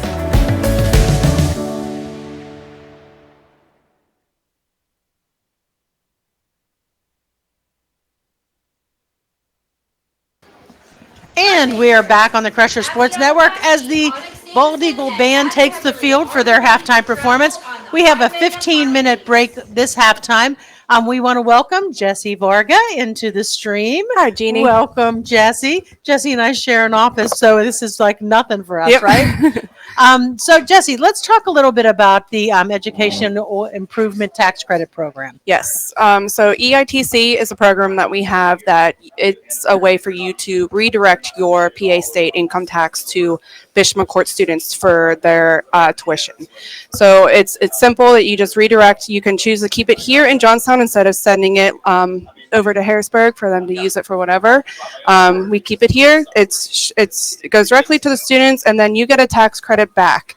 So say you wanted to give $1,000, you will receive $900 back in a tax credit. It's really a no-brainer. I've been doing this for years, and basically what you need to do is look at your the amount of your tax liability. Yes. So if you pay $3,000, let's say, to the Pennsylvania state government every Mhm. year, you can choose to give a portion or all of that to Bishop McCort Catholic Academy. And it's used strictly for the tuition costs. It's totally used for tuition costs, and that's it. And I think it's important that everyone knows that these dollars are not affecting any public school in the Mm-mm. budget. Or this is a totally separate budget line item. Yep. So the money you give to the EIT's program stays at Bishop McCort, and students that qualify to receive that money then are able to use that for tuition assistance. Yes. Yep. You get, just so you know, if you let's say you said $1,000, if you put $1,000 out of your tax liability, you would get $900 back in your as a when the tax state credit. Yeah. budget. Yeah, Yeah, in the you'll get state. it back. And it's just, why not? So only 10% of that, which you would pay anyway, stays in Harrisburg. So if you don't want your tax dollars to go for the state prison system, to PennDOT, to things bridges, for bridges, if you want to keep it in the community, please, we're asking you to consider calling Jessie. Yes. And having her talk to you a little bit about how you can do it. And it's not for businesses. Primarily, no, individuals can do it as well, individuals. and it's real simple. It's a one page. Everything now is electronic, so we can send everything over. You can sign electronically. Then we send that over to our friends at Redefine Advisors. They're a third party that we use, and they contact. They are the communication with the state, and they make sure everything gets approved, and then they can answer every question that you have. And the thing that we talk about Redefined Advisors. Elise and Brooke and the team at Redefined are absolutely the They're fantastic. experts on this program. Yes. So if you own a business, or you personally are paying the state $10,000, $20,000 in state taxes, wouldn't you rather keep that at home and help Keep it in our community. and Yeah. help a student who Mhm. otherwise wouldn't be able to go to Bishop McCort or a Yes. Catholic school? It really, really, really makes a difference. I do want to talk a little bit too about our name scholarship program. Last Friday, Jessie knows she was right in the depths with me on this. We had our name scholarship luncheon at Bishop McCort. We had 220 people that attended this luncheon, students and donors, and it's an opportunity every year for people who are giving money to Bishop McCort for scholarships to actually meet and talk to the students It's that a they're fantastic helping. event. I mean, you get to really see who your money's helping. These kids that need it. And quite honestly, over the years, these students have really forged relationships They with do. their They develop a donors. relationship with them. We're able to. They follow them. They know. They look forward to having lunch. They'll come in and ask, "Hey, is my donor coming?" Yes, and I had one young man that came in and was so upset because his donor was not coming this Mhm. year. And I said, I'm sorry. They had a family thing that they had to do. So it was really, really exciting. The Name Scholarship Program is an opportunity for you to honor you or your family, or a deceased family member that went to Bishop McCort, or somebody that really represents Catholic education, to honor them for as little as $500 a year. And what a great way! You're actually that money goes directly to the students. You can't beat that. You can't beat that. So we're asking all of you that are listening, if you are not participating in the TC program,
At Allegheny Orthodontic Associates, your smile is our passion and your comfort is our priority. With a patient-centered approach and a history of making healthy, confident smiles, we'll give you the best smile yet. Our friendly, experienced staff is here to walk you through your treatment so that you have the confidence to be excited about the process and the outcome of the work that we do for you. Whether you're here for a first consultation or specialized treatments, we tailor a plan to fit your needs on your schedule.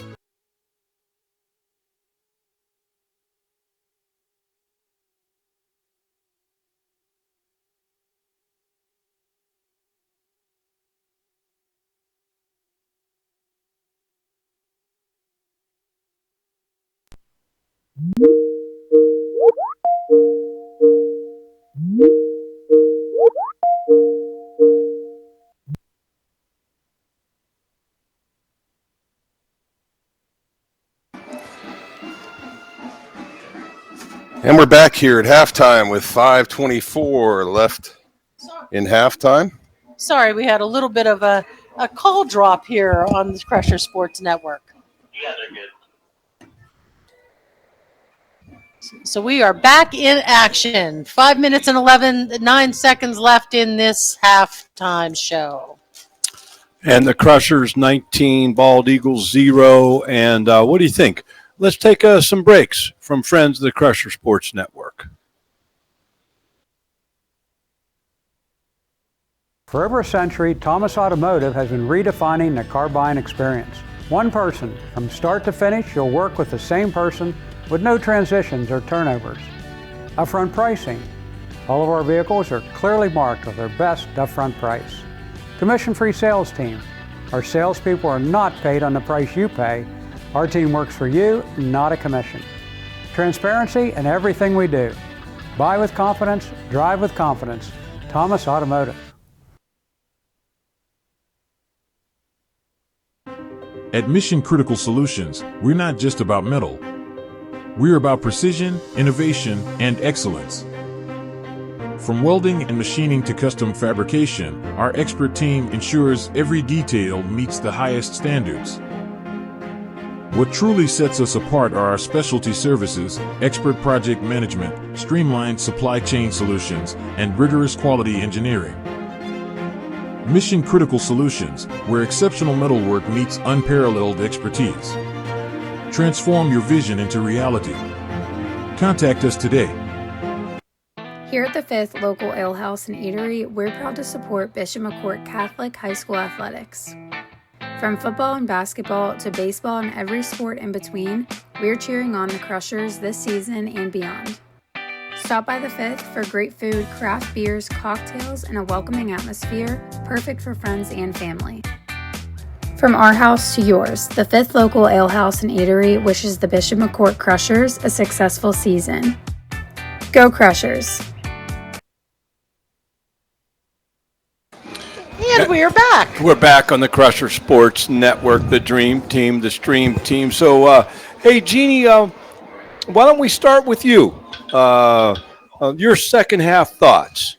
I think that we're playing very well, and I think that we've taken advantage of some opportunities that were presented to us, which was really led to that 19-point advantage on us. That's taking advantage of opportunities when they present themselves is number one in my book. How about you, Ralph? I'm going to go to Darren next. How's that? Oh, there you go. Darren, your thoughts on the second half? I believe we're winning the line of scrimmage.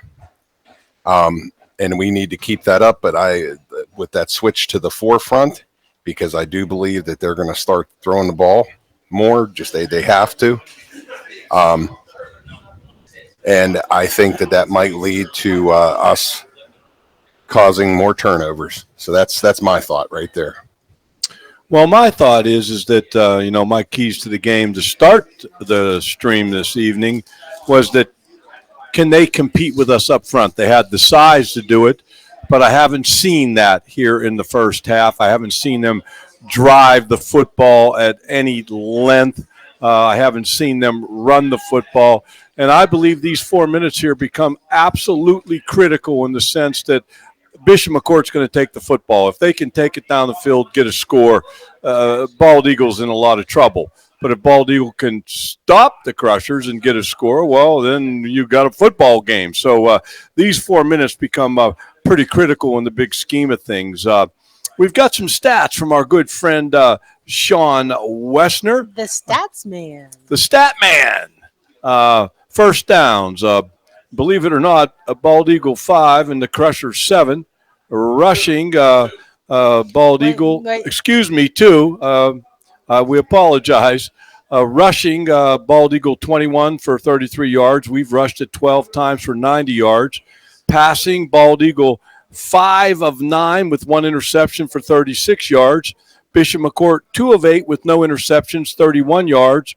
Bald Eagle has 30 plays for 69 yards. We have 20 plays for 121 yards. Bald Eagle has turned it over 3 times. We have not turned it over. Possession goes to Bald Eagle, 16 minutes and 59 seconds. Bishop McCort, 7 minutes and 1 second. Okay, and that only tells you that time of possession really doesn't tell the whole story because the Crushers are up 19-0. And Grady Fisher, 14 carries for 17 yards for Bald Eagle. And Brady Page, 2 carries for 67 yards. D'Elia, 5 carries for 13 yards. Bainey, 3 carries for 9 yards and 2 TDs. And Faribault, 96-yard fumble return for a TD. And there you have the halftime stats. And thank you, Sean Wessner. Should I give you some Let's do it. Let's scores do it. from around the area? Yes. We have Penn Cambria 28, Forest Hills 7, Richland 21, United Valley 6. We have Chestnut Ridge 0, Tussey Mountain 10, Bellefonte 17, Greater Johnstown 0 at the half, Bellwood Annis 21, River Valley 10, and we have Marion Center 14 and Cambria Heights 7 at the half. Purchase line is 0. Bishop Guilfoyle is 28. So that's what we got so far, Ralph. Hey, can I talk about my cheerleaders real quick? Go for it. Do your thing, girl. All right. Well, the Bishop McCort cheerleading team is on their way. The season started last week at the Hempfield cheer competition. Our traditional came in first. Our game day came in second place in their division. Tomorrow we are going to be at the Johnstown competition, the Laurel They call it the Laurel Highlands Cheer Competition, and that is for Johnstown High. We will be competing there. I'll keep you updated. And then on Sundays, a big day, that's our basket party. It is a walk-through basket party in the Bach Gym at Bishop McCort High School. $10 admission. The baskets are tremendous. I saw some previews there Oh. on the Facebook. Oh, I'm on the Facebook machine.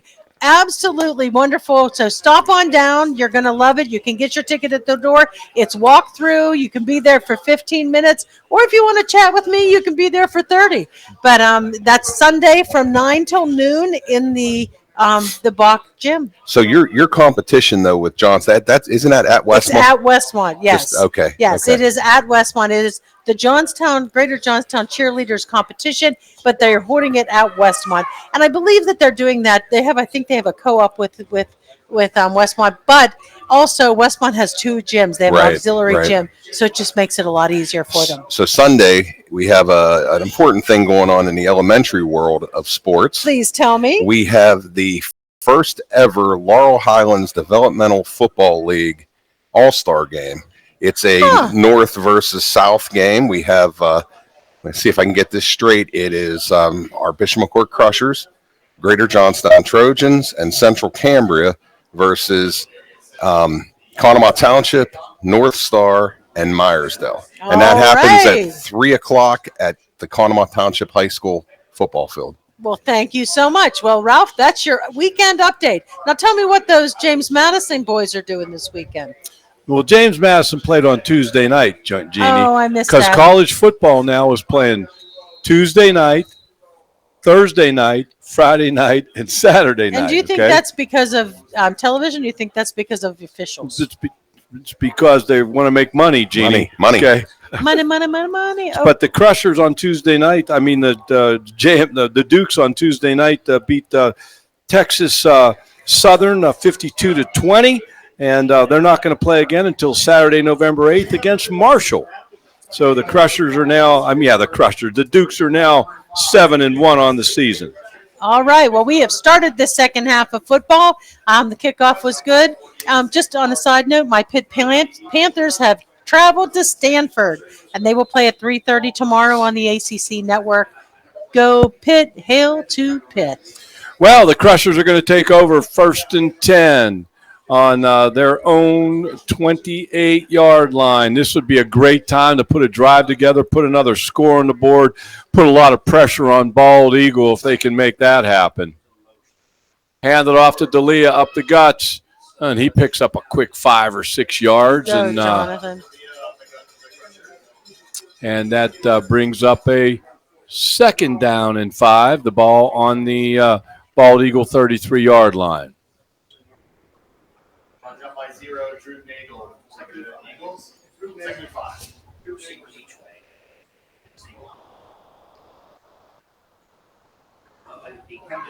Running the option going right. He pitches it. I believe that's Spontac. It's Spontac, yeah, 24. And the Crushers knock out a 1st down, and that's a great way to start the 3rd quarter. Let's go, Crushers.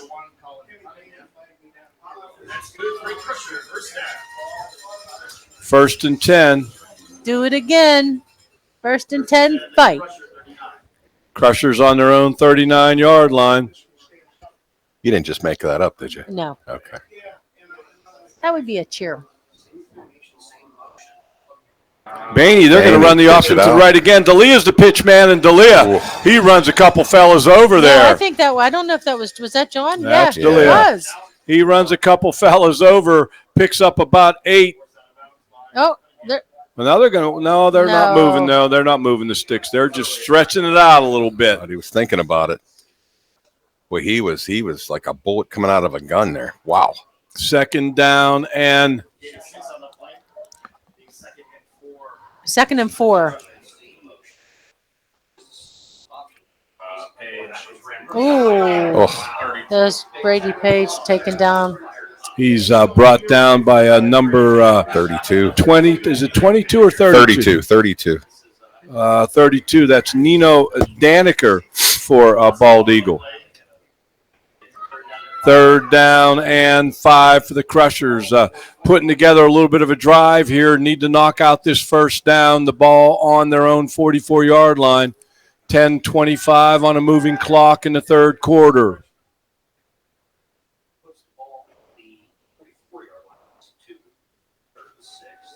Bainey fakes it, round the boot to the right. It's a throwback to D'Elia. D'Elia 50, D'Elia 40, D'Elia 30, D'Elia 20, D'Elia 10, D'Elia touchdown. Great call by Coach Price on that one. Gutsy call, and now the Crushers extend their lead to 25-0 as we bring on, I'm sure we're going to kick it. We're going to bring on Hildebrand and Galucci and Connor to kick this extra point. Now, hold on. Maybe they're going to go for 2. I don't know. Looks like Bainey might be staying on the field. I believe we're going to go for 2, folks. We've had 2 extra points blocked tonight, and that might have some bearing on this decision.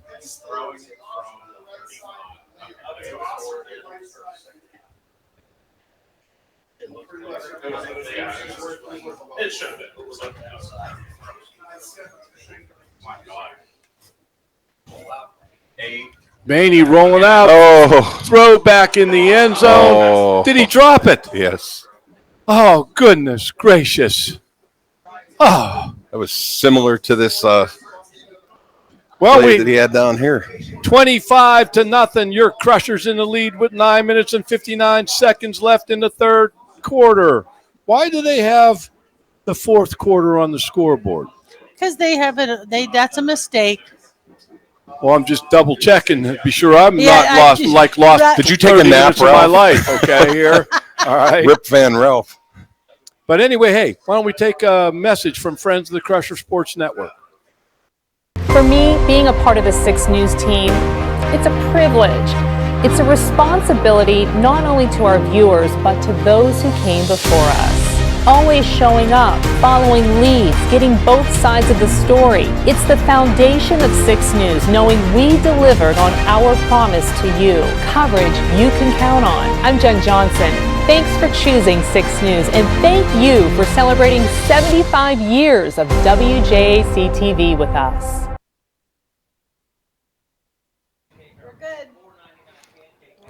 And we're back on the Crusher Sports Network with the Dream Team, the Stream Team. I thought I was in a dream there for a while. It's the third quarter. The clock, the scoreboard clock says it's the fourth quarter, but I'm pretty sure it's still the third quarter for all of our Crusher fans out there. Connor's going to kick off from the left hash. He kicks it hard on the ground. It's going to go out of bounds, and there's going to be a flag. And I'm wondering, that went out probably on about the –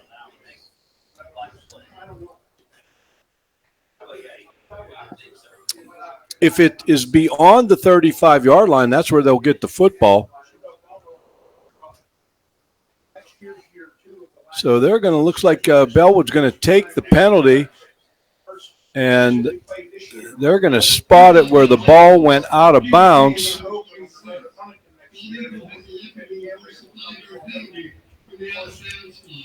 And it'll be 1st and 10 for Bellwood on their own 40-yard line on the right hash. 9:59 left in the third quarter. If the Crusher defense can hold them here and put more points on the board, then Bellwood would have a deep hole to dig out of, and they got a long way to catch up. Even the fact that we're only up 25 at this point, Bellwood has to answer. If the Crusher defense can hold here, the Crushers can start putting this thing away.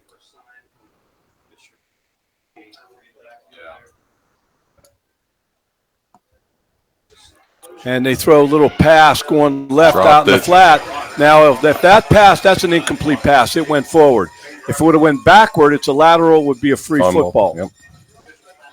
So it's going to be 2nd and 10. The ball on the Bellwood 40-yard line. Bellwood trying to mount some kind of drive and get themselves back in this football game. Down 25 with 9:54 left in the third quarter.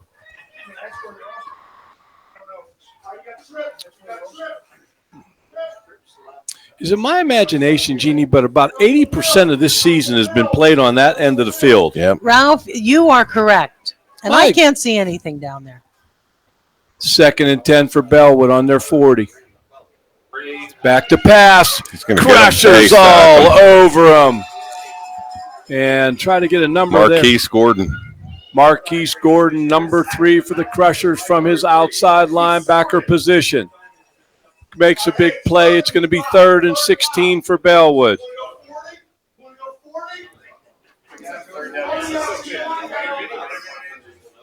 Crushers mixing up their defenses, the 5-man front, the 4-man front. They crowded the line of scrimmage early and kept Bellwood from mounting anything.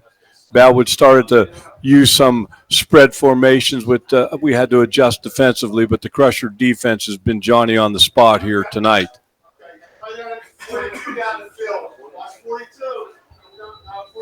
Back to pass. Oh, boy. Got him again. No. No, he just missed him. Fumble. We got it.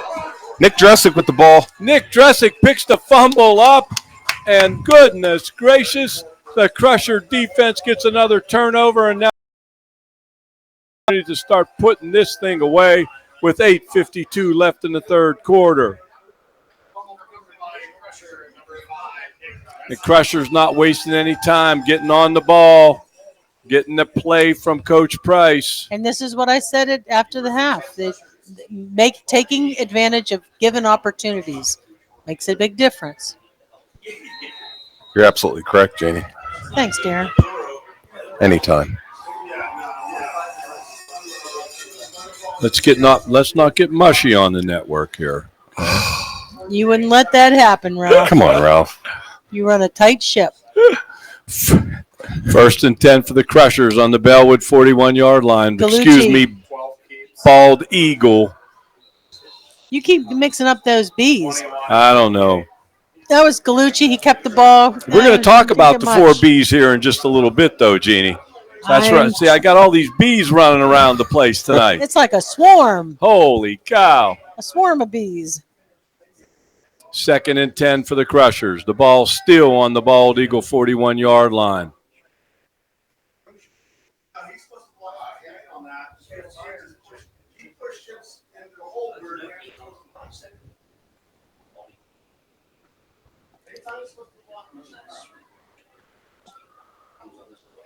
There's Gallucci at quarterback, and he's going to pitch it. And that's Brady Page running hard, picking up a couple.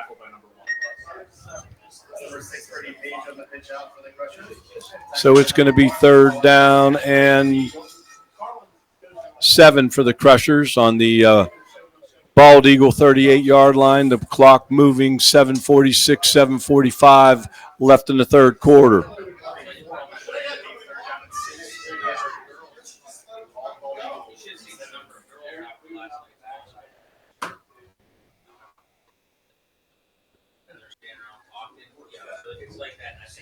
Gallucci throwing a little slant route. It's caught. That was definitely. That was pass interference on that. Dressick is able to come up with the catch. I'm fairly certain that the Bald Eagle defender had his hand on his shoulder, grabbing his jersey, and I believe that's going to be the call.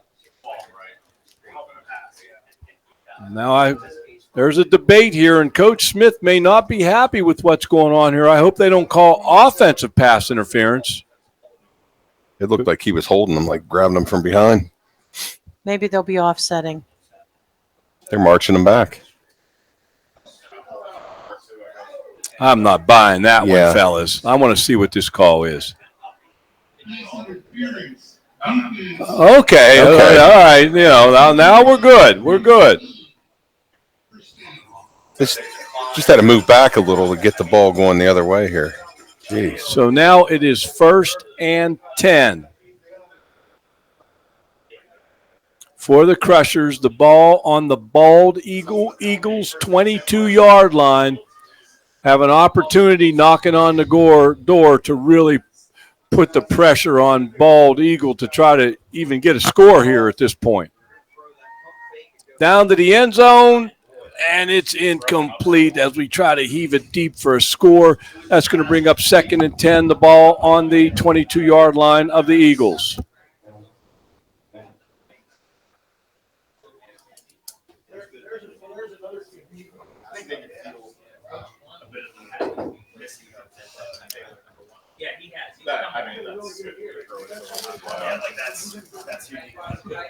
That was great coverage by Bald Eagle. My good friends Megan Gordon and Kristen Instone waving to us up here and giving them a little shout out. Nothing doing. Nothing doing for the Crushers. That's going to bring up a 3rd down.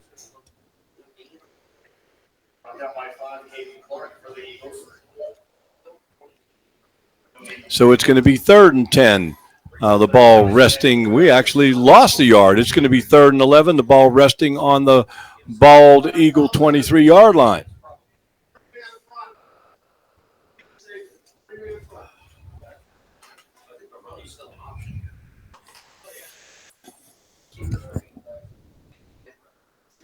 You don't see that very often, the 3 guys, 3-man front.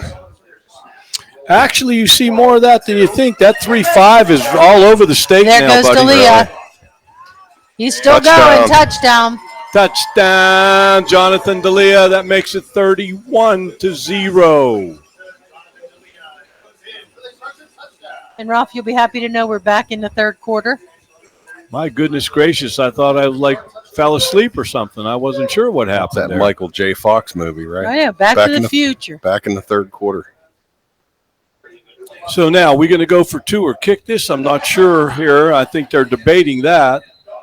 We've really struggled just with extra points tonight. 2 of them were blocked.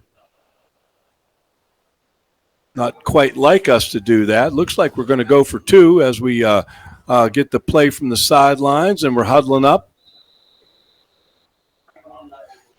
Probably a good move with as much as we've struggled kicking extra points tonight. Looks like we're taking a timeout. Now we're going to take a timeout. How about we take a break from Friends of the Crusher Sports Network?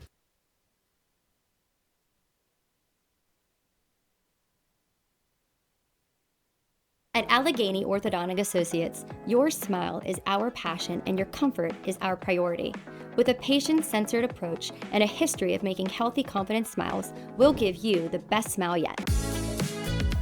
Our friendly, experienced staff is here to walk you through your treatment so that you have the confidence to be excited about the process and the outcome of the work that we do for you. Whether you're here for a first consultation or specialized treatments, we tailor a plan to fit your needs on your schedule.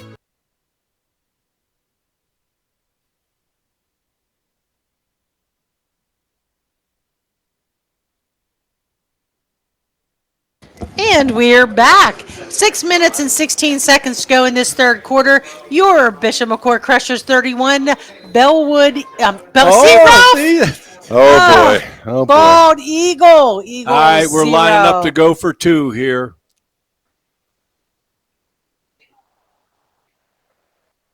Drops back. Galucci back to pass, throws to the end zone. No. And that is incomplete, is it not? Yes, incomplete. And so the Crushers 31, Bald Eagle 0. And we're going to keep it right here. Speaking of all those B's. How about the 4 B's? Campus ministry in the Bishop McCort Catholic Academy School District. Belonging, becoming, believing, and beyonding. Living your life each and every day in a faith-filled environment. Mrs. Rivetti, Father Crookston, Ellie Dorian, Dylan Dorian, Morgan Casto, Tim Hornick, Mike Bako, the entire school administrative team, building Catholic faith each and every day with the campus ministry team, belonging, becoming, believing, and beyonding, Jeannie. What a wonderful program we have. Yes, ma'am. Now, if I'm correct, Sunday is All Souls Day. Am I right? Say that again. Isn't Sunday All Souls Day?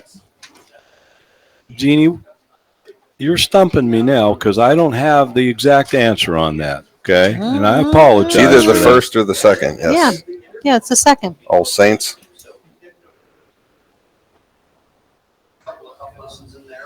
Give you a little bit of Catholic knowledge there, Ralph. I'm with you. So what we have here is Bald Eagles behind the 8 ball. Crushers 31, Bald Eagles 0. 6 minutes and 16 seconds left. And Varga, number 17, going to kick off. Right-footed kicker, little end-over-end wobbler, fielded on the 15 by Bald Eagle, and he's still running and still working. And the Crusher kickoff team is now all over him, trying to get some numbers there on these guys on the kickoff team. And you know what? It looks like we're substituting some in, and I think that's probably, as we go into the fourth quarter, not a bad move. Keep everybody. I believe number 15 for the Crushers was on that tackle. That would be Dominic Chickby, a sophomore, on that tackle for the Crushers. And now it's 31-0. 6 minutes and 7 seconds left before the end of the third quarter. Bald Eagles behind the 8 ball here now, Jeannie. The Crushers are in command.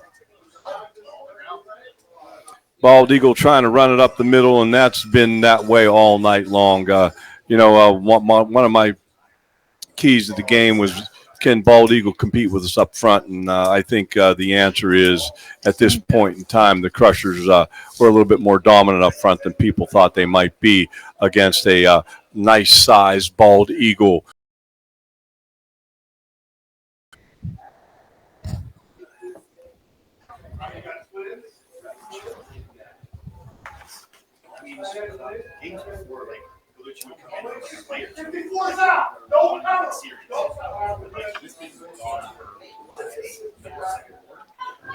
Second and 10 for Bald Eagle on their own 35-yard line. And now, I don't know, now we got a timeout. Well, you know what? There was some movement on their line, and I just think that there was some confusion as far as the lineup. So they figured, let's just take a break. Do you want to take a break from the Crusher Sports Network, Ralph? Yeah, let's do it, Jeannie. Speaking of break. Age your way and stay in the comfort of your home. Get medical care and so much more with the help of Senior Life. We offer customized health plans where seniors can access our life, health, and wellness centers and in-home care service. No out-of-pocket costs for those who qualify. Check your eligibility. Visit seniorlifepa.com. Age your way in your home with Senior Life.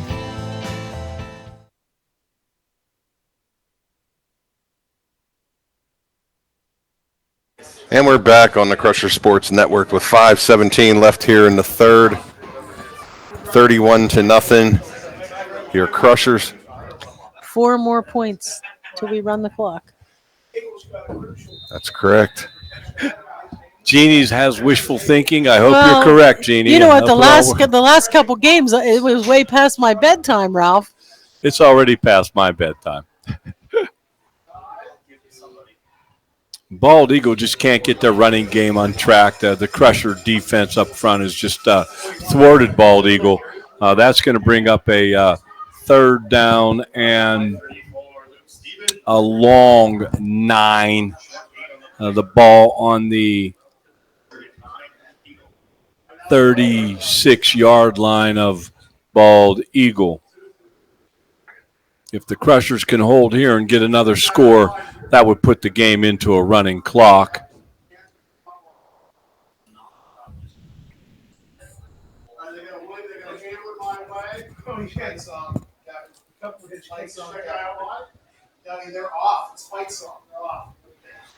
Running to his right, passing, going to throw it deep, and it's out of bounds, incomplete. That stops the clock. It's 4th and 9, and Bald Eagles are going to have to send their punt team onto the football field. A golden opportunity for the Crushers to put this one away, Jeannie. Too much pressure. Too much pressure.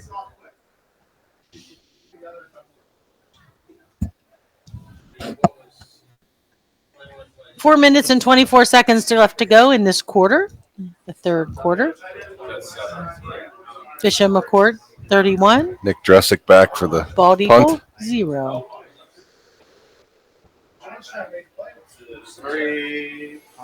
Little right-footed punter. It's a wobbly thing, and Dressick just gets away from it, makes a smart decision. It's going to roll out of bounds on the McCort 19-yard line where the offense is going to take over. Jeannie, how about our sponsors for the game tonight? I would love to tell you the sponsors of our stream broadcast. We are so proud and so glad that they like us and want to sponsor us.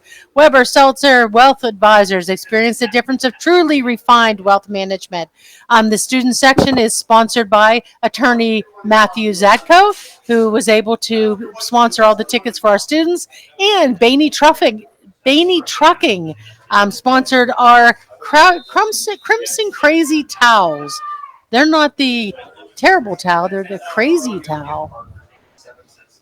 For all the crazies. All the Crimson Crazies, you betcha. Galucci hands it off to D'Elia up the guts, and he's running hard. He always runs hard. He got about 3 yards. That's going to bring up a 2nd down and 7 for the Crushers. The ball is now on the just right past the 22-yard line of Bishop McCort. And the Crushers looking for the play from the sidelines, looking at their wristbands, doing a little chatting it up, everybody on the same page.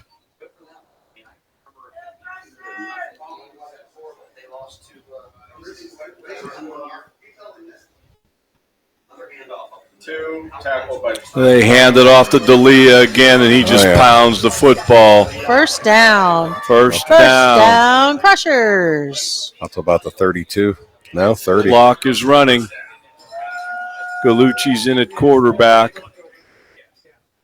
That's going to bring up a 1st and 10. The ball on the McCort 30-yard line. 3:19, 3:18 left in the third quarter.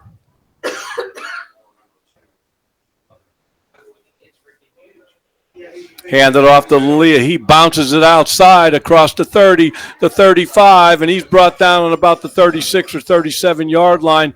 I believe for Bald Eagle, that looks like number 4, Jackson Millward on the tackle for Bald Eagle from his cornerback position. What was that flag? Oh, and we got another flag. Would that shock anybody?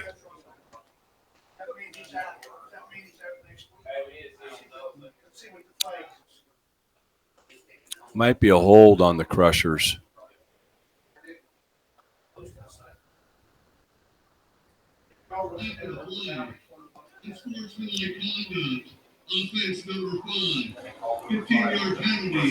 Ooh, 15 yards. What was the call? Unsportsmanlike, I'm not sure. Might be a personal foul or unsportsmanlike against the Crushers. And we haven't seen them doing that lately, and we just don't do that. Don't get Those personal are penalties fouls. I don't like. 2nd down and a long way to go. 2nd down and about 20. The ball on the McCort 21-yard line.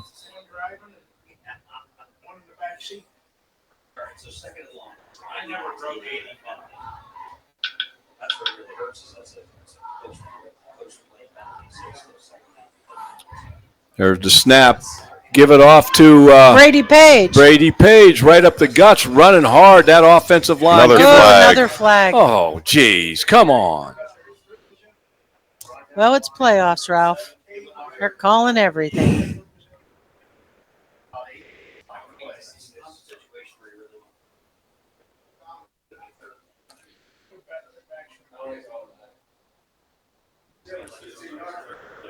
Face mask, yep. Face mask against Bald Eagle. We'll take that. That's going to give us a 1st down, I'm pretty sure. No, I think, no, it could be. Yeah, it will be. But a face mask. Yeah, if it doesn't get the 1st down, it's not a 1st down. I got it. So it's 2nd down and about 6. The ball on the 34-yard line of the Crushers. Fake it to D'Elia. Pitch it to... Oh, that was Galucci pitched it to Page. 2:06, 2:05, 2:04 on a moving clock here in the third quarter. That's going to bring up a 3rd down and a long one. The ball on the 38-yard line of Bishop McCort. Bishop McCort milking some time off the clock as well in this offensive possession.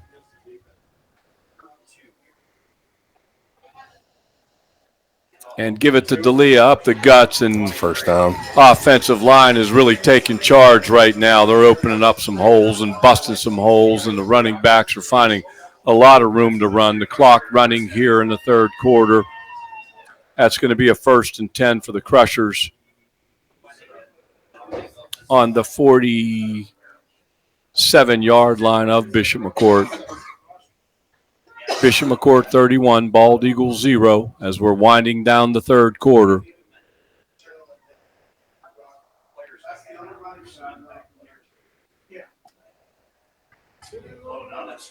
Handed off to D'Elia. Now he bounces it. There was nothing to his left, and now he's running to his right.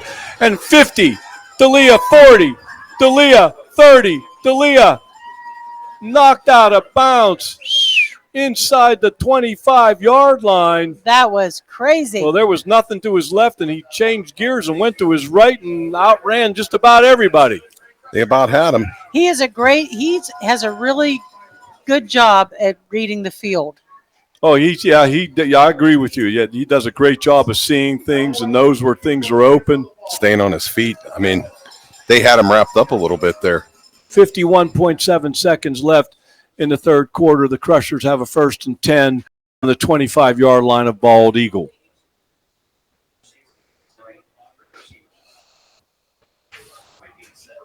There. Oh. Gallucci with the snap, taking it right up the guts. They got away with one there, Ralph. Picking up, I believe he picked up a first down. That receiver started the step. 1st and 10. The ball on the 15-yard line of Bald Eagle. The Crushers will have to snap the football here with about 3.5 seconds left in the quarter.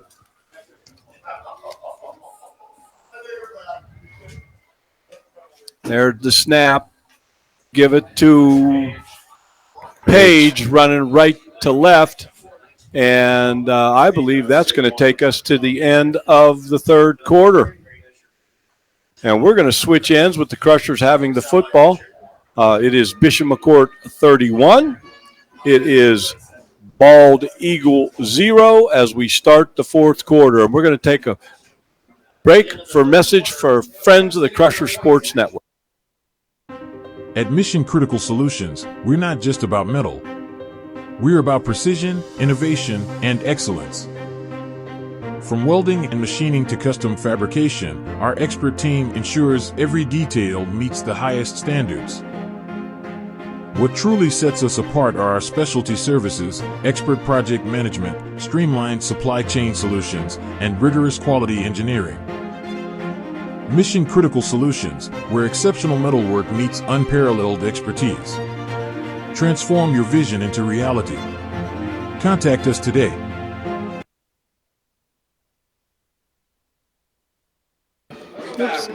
Sports Network with the Dream Team, the Stream Team, and the Crushers knocking on the door have a chance to put this game into a running clock. And Ralph, they're at our end of the field. Well, Jeannie, they're right here in front of us it's been ages since they've been down here, huh?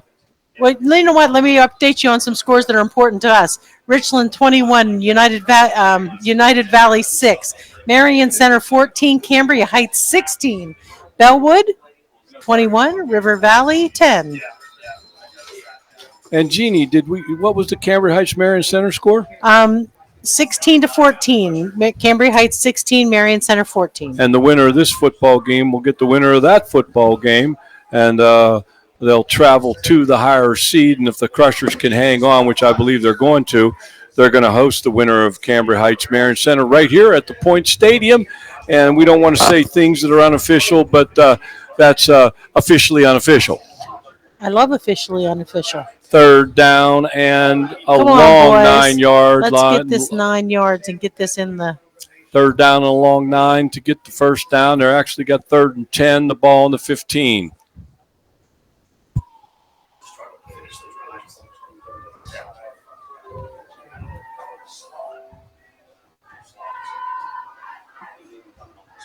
Gallucci Hands it off right up the guts. Brady Page running hard, and the offensive line for the Crushers is really taking control right now. And, that was one of my keys to the game about who was going to play better up front, and the Crushers have definitely proved that they're the better offensive and defensive lines in this football game. They've been proving it all season long.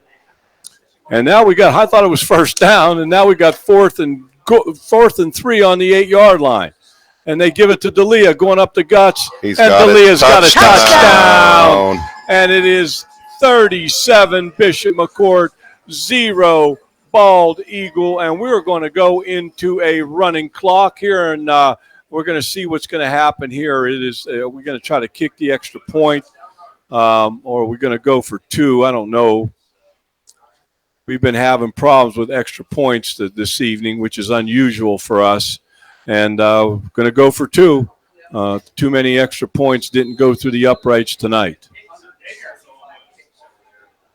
10 minutes and 38 seconds left in the game, and we'll set it for you after this potential 2-point conversion by the Crushers. They're going for it.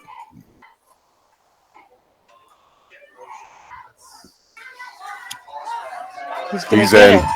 Spontac. Pitch it to Spontac. Crushers 39, Bald Eagle 0. Let's take a break for Friends of the Crusher Sports Network. Research has shown that women who have had ovarian cancer have an increased risk of developing breast cancer. My name is Matt Smith, president of the Laurel Auto Group. When my mom started the Ann Harris Smith Foundation, she said, "If we can help just one woman, then we have made a difference." Every year, we come together with a powerful mission to support and raise awareness for ovarian cancer, which is directly linked to breast cancer. Join us this October as we link with Pink to support breast cancer awareness in our communities. And we're back in the fourth quarter here with 10:38 under a running clock here. It's 39 for the Crushers, Bald Eagle 0. And let's set the stage for you here. The clock basically runs all the time. The only time it will stop is if there's official timeout, if there's a team timeout, if there's an injury timeout, and change of possession.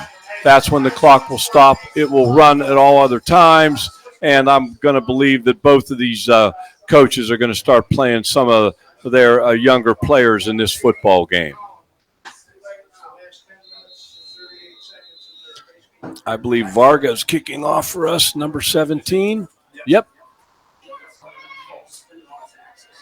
It bounces. It's fielded on the 10-yard line. And number 4 for Bishop McCort. Braylon Wiley having himself a nice game on special teams here this evening. And Bellwood's going to take over right there. And the clock is moving with the running clock. So we'll see when the coaches start to put some of the younger guys in the game. Now, if Bellwood would score and get it under 35, that does not change. Once the running clock is in play, it continues no matter how the score changes.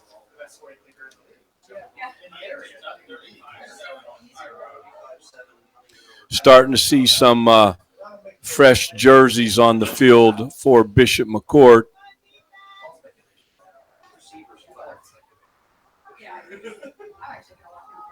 There's the snap, little shot screen, and it's fumbled out of bounds. Bald Eagle will retain possession, and because the ball went out of bounds, we're in the running clock. The clock continues to run. 9:32, 9:31, Crushers 39, Bald Eagle 0. In the game we were watching, the Marion Center Cambria Heights game, it is the third quarter, and Cambria Heights is up 22-14. And if Cambria Heights would hang on, that would set up a rematch from a playoff game last year where we almost bumped off Cambria Heights when they won the District 6 title. We'll see how that one shakes out. They still got a lot of game to play, Ralph. You never know. Yeah, Bald Eagles 2nd down and 9 on their 23-yard line. They run a little flanker screen, and they pick up a few yards. But Josh Spontac making a big hit and a big play there, and he's Feeling good about himself over there. As he should. I have my crusher of the game already picked out, Ralph. I know who mine is. I'm torn.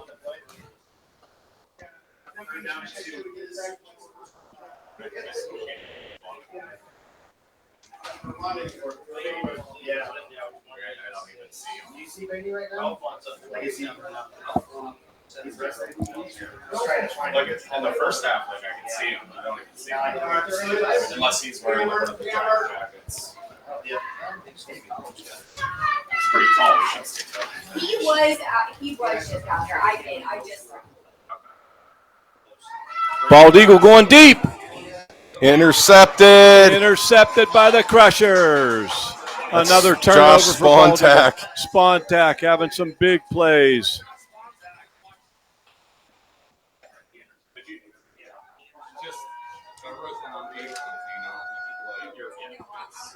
Seven minutes and 49 seconds. The clock moving. The Crushers 39, Bald Eagles 0 as we wind down this football game. And we want to remind you, Jeannie and Darren, we're all going to have our crusher or crushers of the game here. We're going to pick them here at the conclusion of this contest.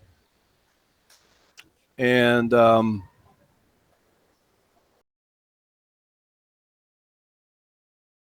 teams, it is a playoff game, and that's how everybody looks at it. Hand off to 2. Tackle by 48.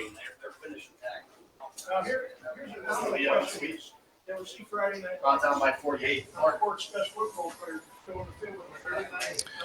So that's going to bring up a second down and 10 for Bishop McCort.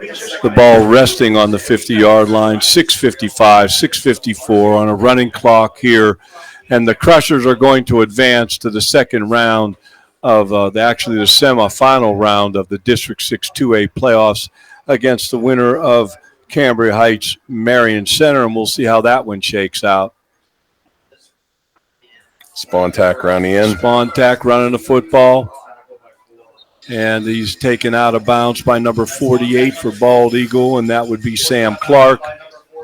And even though he went out of bounds, the clock continues to roll.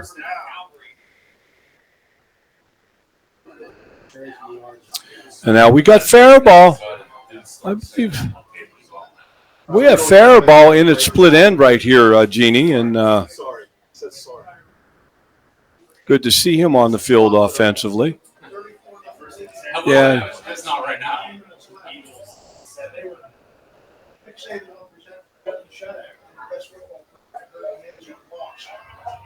They were loaded for the next week. They beat in the second. We fumble the football. Gallucci picks it up. Now, it looks like the play clocks are out. Now, not the game clock, but the play clocks are not running. 5:30, 5:29, 5:28. The Crushers are going to try to just run this thing out and win this football game.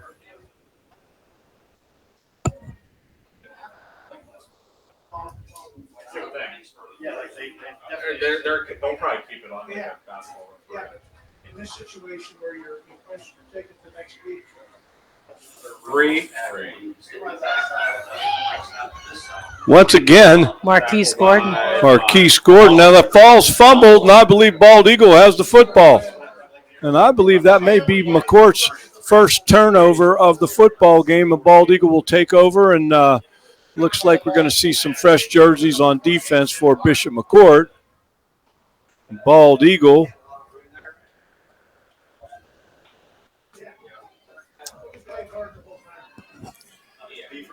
Yep, we're seeing some fresh jerseys coming in the game for Bishop McCort here as we wind down this football game. Yeah, one. Yep.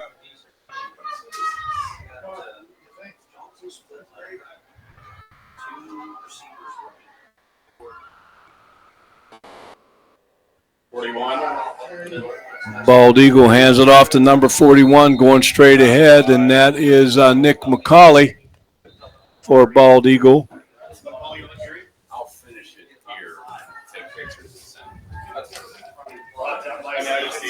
Pretty much delete his numbers. Okay.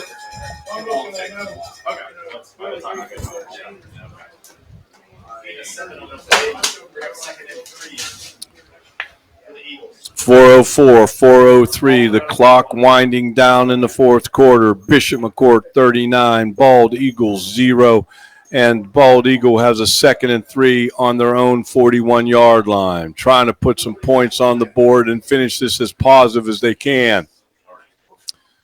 And they're going to throw a little lateral to number 1. He's going to throw it deep down the field, a double pass, and it's caught. It's caught by Bald Eagle. That was Varga on the tackle. He grabbed his legs. little shoelace tackle right after that pass. Bald Eagle trying to put some points on the board to, like I said, finish it as positive as they can. The Crushers got some youngsters on defense and hoping that they can keep this shutout intact. You don't see many shutouts in football the way the game is played nowadays, so wide open. And this would be a big kudo for the defense to hang on and shut out Bald Eagle in this one.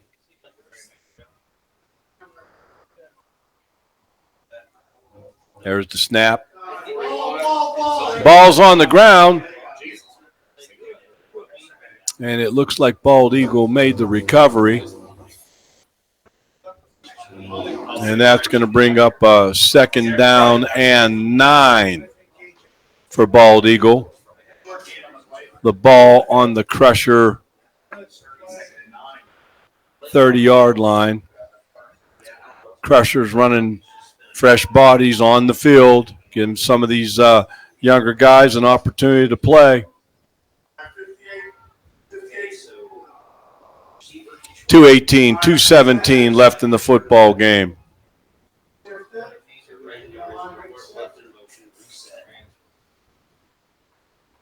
And there's a little pitch out to the left side of the Crusher defense, and Bald Eagle picks up a couple. That's going to bring up a 3rd down for Bald Eagle. Bald Eagle has 2 timeouts left. The Crushers have 2 timeouts left, 1:55, 1:54 before this game is over. 3rd down and about 4 for Bald Eagle. The ball resting on the Crusher 26-yard line. He only had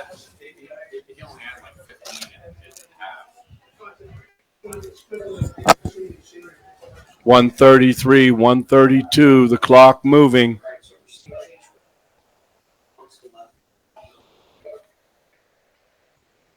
Quarterback's running to his right. He's going to throw the ball, and it's caught and out of bounds, but the clock will continue to run. 1:14, 1:13, and Bald Eagle has a 1st down.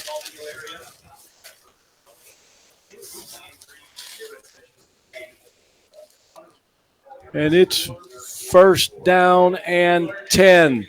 The ball resting on the McCort 12-yard line. 52 seconds, 51 seconds. Bald Eagle not using any timeouts here.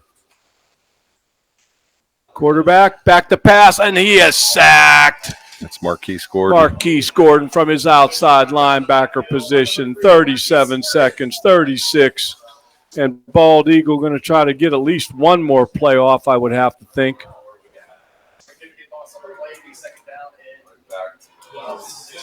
It's going to be 2nd down and about 16. The ball on the McCort 18-yard line. This will most likely be the last play of the football game.